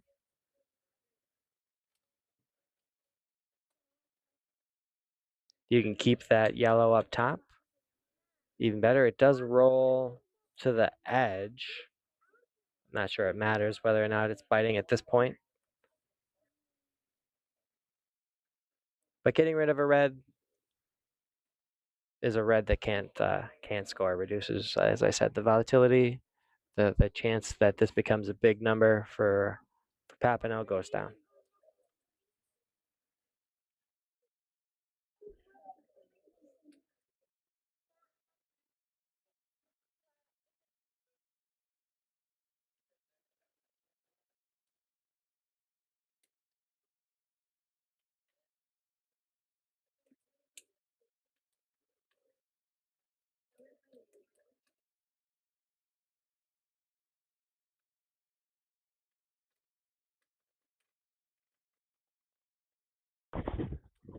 Apologize, I had to step away for a moment. Is red 2 and 3 still after that shot? That's all going to change in a second here. Important right now is red is not taking on the hit of the shot stone, but bumping their own red to improve the angles and increase their chance at a big number. So this is a tap on the red. Roll the shooter somewhere to the front, just like that. Well, that is unfortunate. It hit in the exact right spot, just with 7 feet too much weight, and ended up removing that red from play. Assume the shot that they were trying is a little bit of bump to put that under cover, roll top 8, so then like a raise would be pretty easy and hard for Team Peloquin to take out. Yeah, I like the call. If you're just watching and you see that they played a takeout on their own red, you're like, why did they do that? And it was just an execution thing where the throw was too strong for the tap that they were trying. More elimination of reds. They are sweeping this, trying to avoid the jam. And they do. They just avoid the jam. Nice shot. Super close, does the job.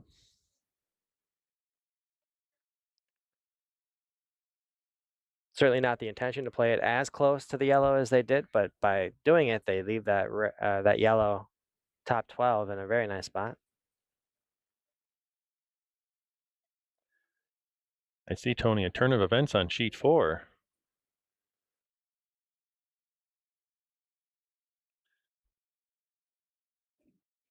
So now Johnny will address this shot stone, try and roll away from center.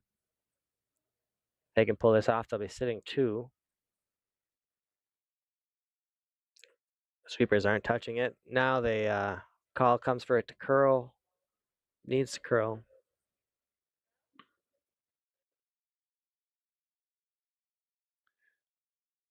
Just having trouble with the line going away, and even in the odd ends here. It's probably 3 or 4 that the takeouts have, or even a draw has ticked, not by a lot, but just a little, just enough to. It's an afternoon where the close ones have not gone their way. Absolutely. But they've allowed themselves to need that little bit of luck too. I think that the Peloquin rink has, put more stones in the center of the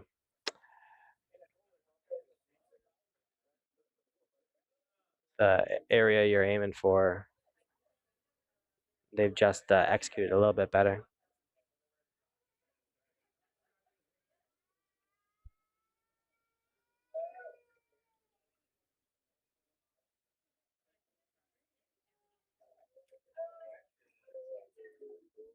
Looks like with that broom, they're playing a guard, or maybe a little bit of a tap. Yeah, the guard's fine. Again, throwing one in. Not bad either.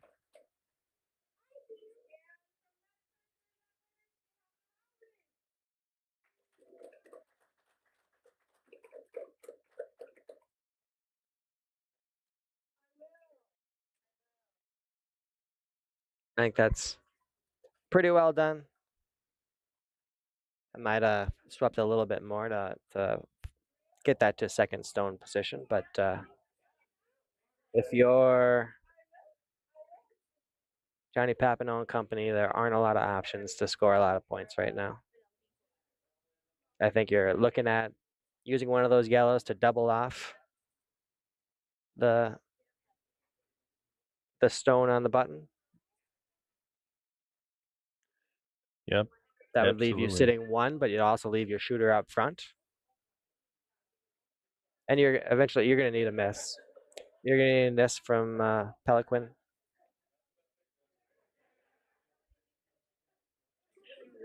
Yep. If Finish makes this one now, it'll be interesting to see if Peloquin goes after the redstone on the outside of the 8-foot, or if they just guard or take out what is just thrown now. Austin fires out with a fair bit of weight. Sweepers try and keep it straight for a bit, but it doesn't curl up enough to make the double. Does leave that shooter in a spot where it could be used, so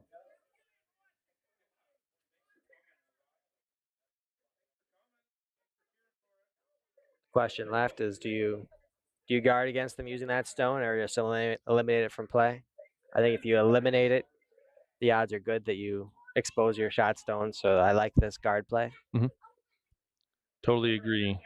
Because that would force Papineau to run in the yellow on the other side of the center line, and even if you double that, the other yellow would limit them to 1 point. It wouldn't be a run in for 2 points.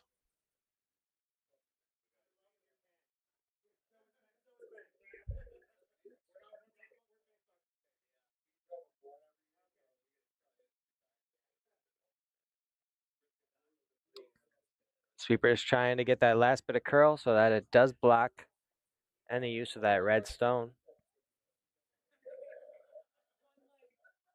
Looks like it will, because Team Papineau finished there right away, asking for the broom on the yellow. Just curls up enough.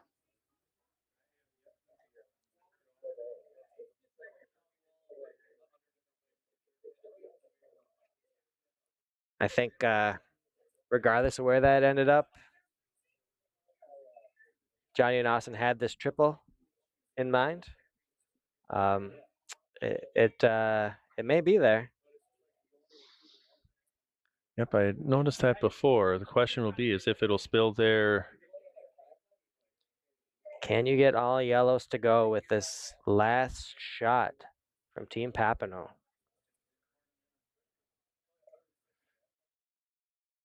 Looks wide. It is well wide of target.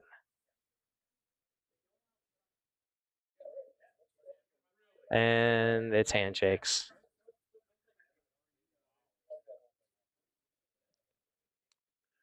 Very well played game by Team Peloquin. Yep. And for the first couple of ends, it seemed like they were pretty evenly matched, but one team just adjusted to what the ice was giving a little bit more. Seemed like if there were a guard in the way, Papineau Rink found a way to hit it. They just kind of did a great job of getting in the way, which is a guard's job. So good job, guards, I guess. But congrats to both teams. They both get coasters, I believe. I believe there is a first event runner-up coaster. So if you need some consolation prize, I think that's a pretty good one. Yep, if you know any of these these fine curlers, ask them to see it. They'll be happy to show you.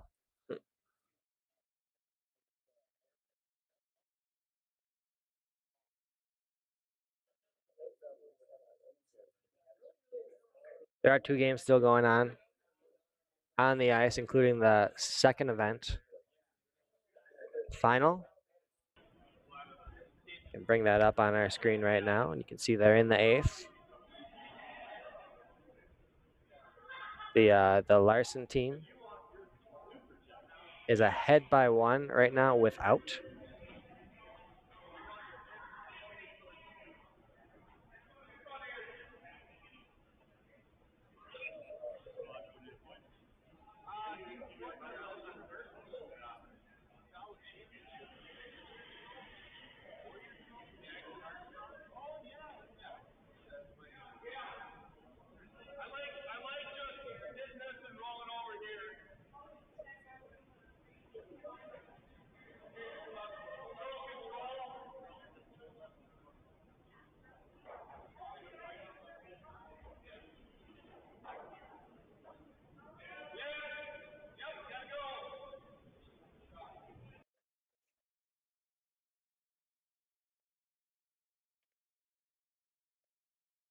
They're out Sauber. It's actually Sauter.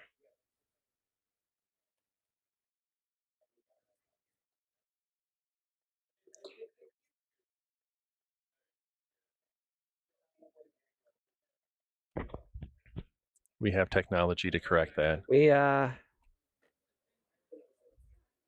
really need to use a third member of a production team here. Get somebody on the computer, because boy, is it not my my area.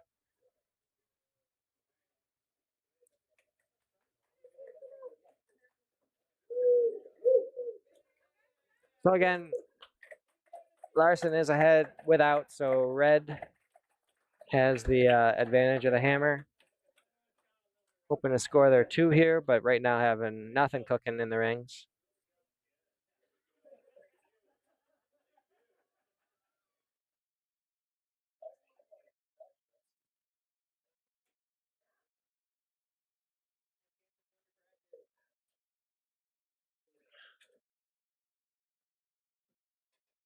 Are we on second stones here, Tony?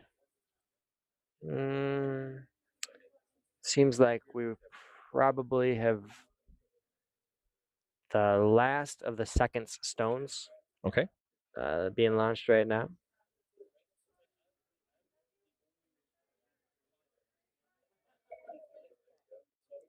Sheeper's content to watch it for a bit, but they do jump on, try and get it around those center guards.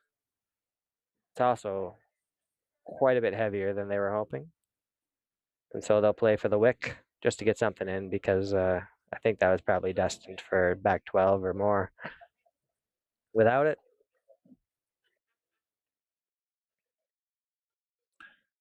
So Larsen is sitting one without. Looks like they are guarding that. You could hit the red, that second count, as an option, but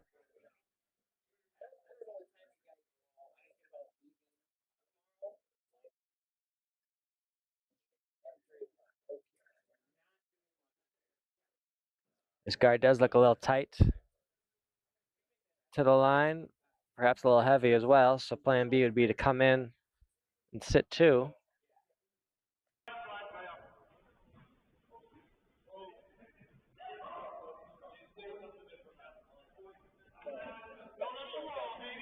Right, you definitely have plenty of stones blocking the 4-foot, making the deuce for red difficult.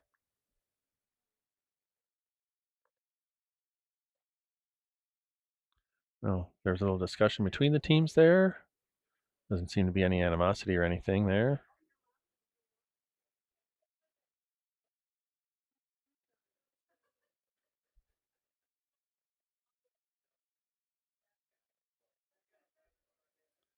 But that broom looks like a hit of some sort.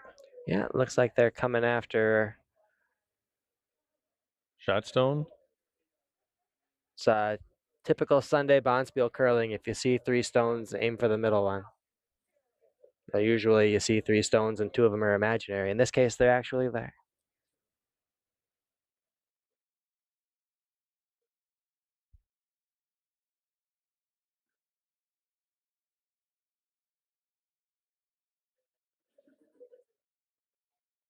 Scott Armstrong is a sub on this team. Liz Motter had been skipping them to this point, to the second event final.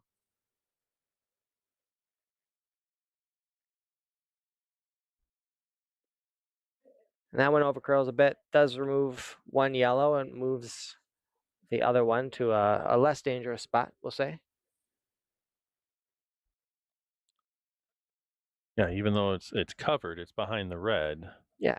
And right now, if red could hit that and sit 2. Yeah, they got time to take advantage of that. If the opportunity never arises, at least they've opened up path to the button. They can get their tying Looks like shot. yellow with that broom is looking to draw in, possibly behind all of that, or at least behind the Sweepers yellow want at the nothing top to do with 12. it. This thing is cooking. Needs to rub off of something, but there's just a big gap with nothing in it.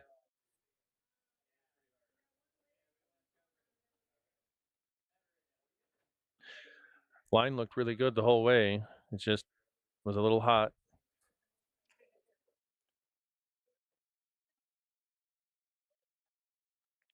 So now it provides the opportunity for red to do the same. Saw the line.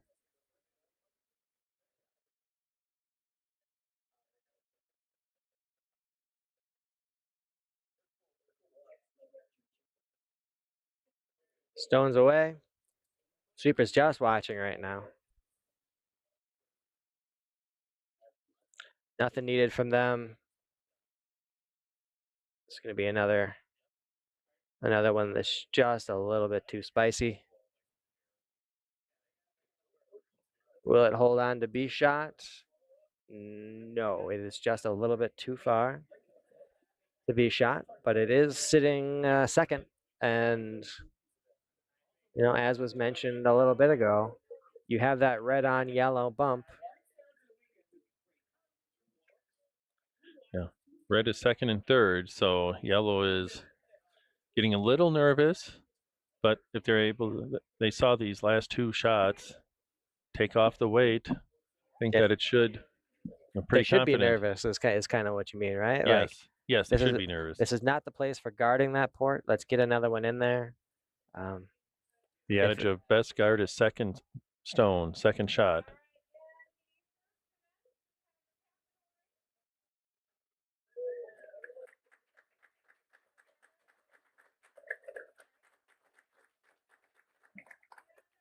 All right. Larsen on and off on this stone. They do get it around everything. Bring it to shot stone, back button, undercover.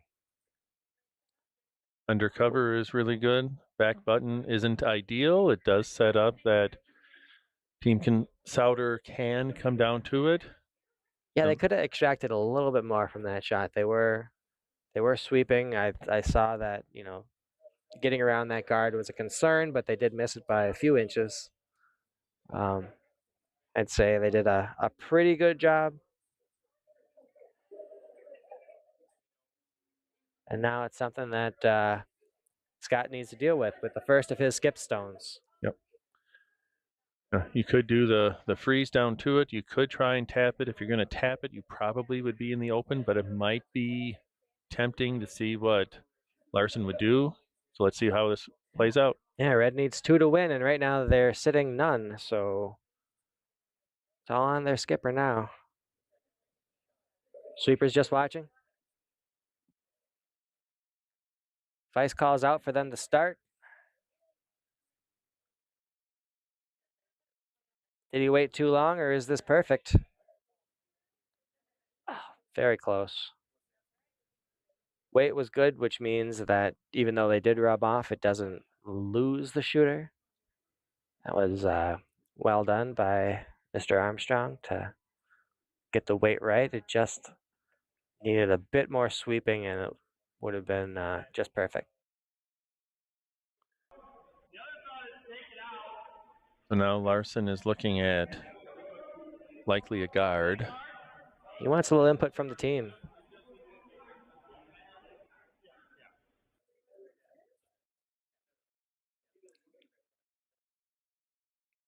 Now, yeah, it looks like put one in front. And the other thing they could do is to try and hit that red out without the jam. It's a little risky. Definitely could. It would depend upon how confident you are with that, if you're a hitting team or a drawing team. Stones release, and they immediately put a broom to it to try and keep it straight. And then off. A little bit more on the sweep. Again, all this to keep it from over curling.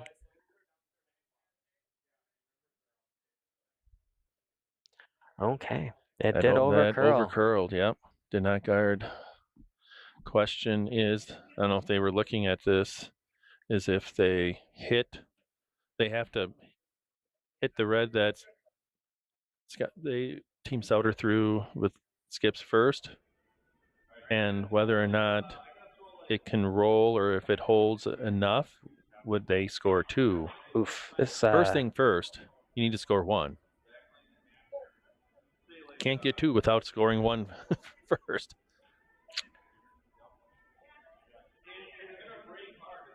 And with that broom, I what do wouldn't you be think, Tony? surprised if they need to roll a little bit in order to get that shooter to be the second count. And you also need enough weight to move that to the back 8. But roll is going to be required anyways to get that red on the proper angle to knock the yellow out. So it is the same turn that he just threw. More weight, though.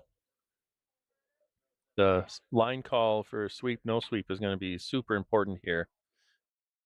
Here comes the hammer in a super close game for the second event of the March Madness Bonspiel. Sweepers are on it.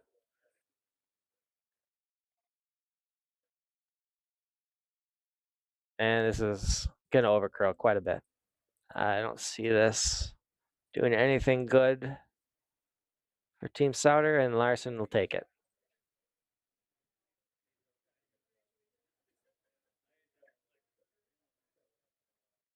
Entertaining last end that was just an inch away on Armstrong's first to being very different. So nice job, everybody. If you have been watching the stream, hope you enjoyed it, and enjoy the rest of your Sunday. we are going to sign off. Thank you very much.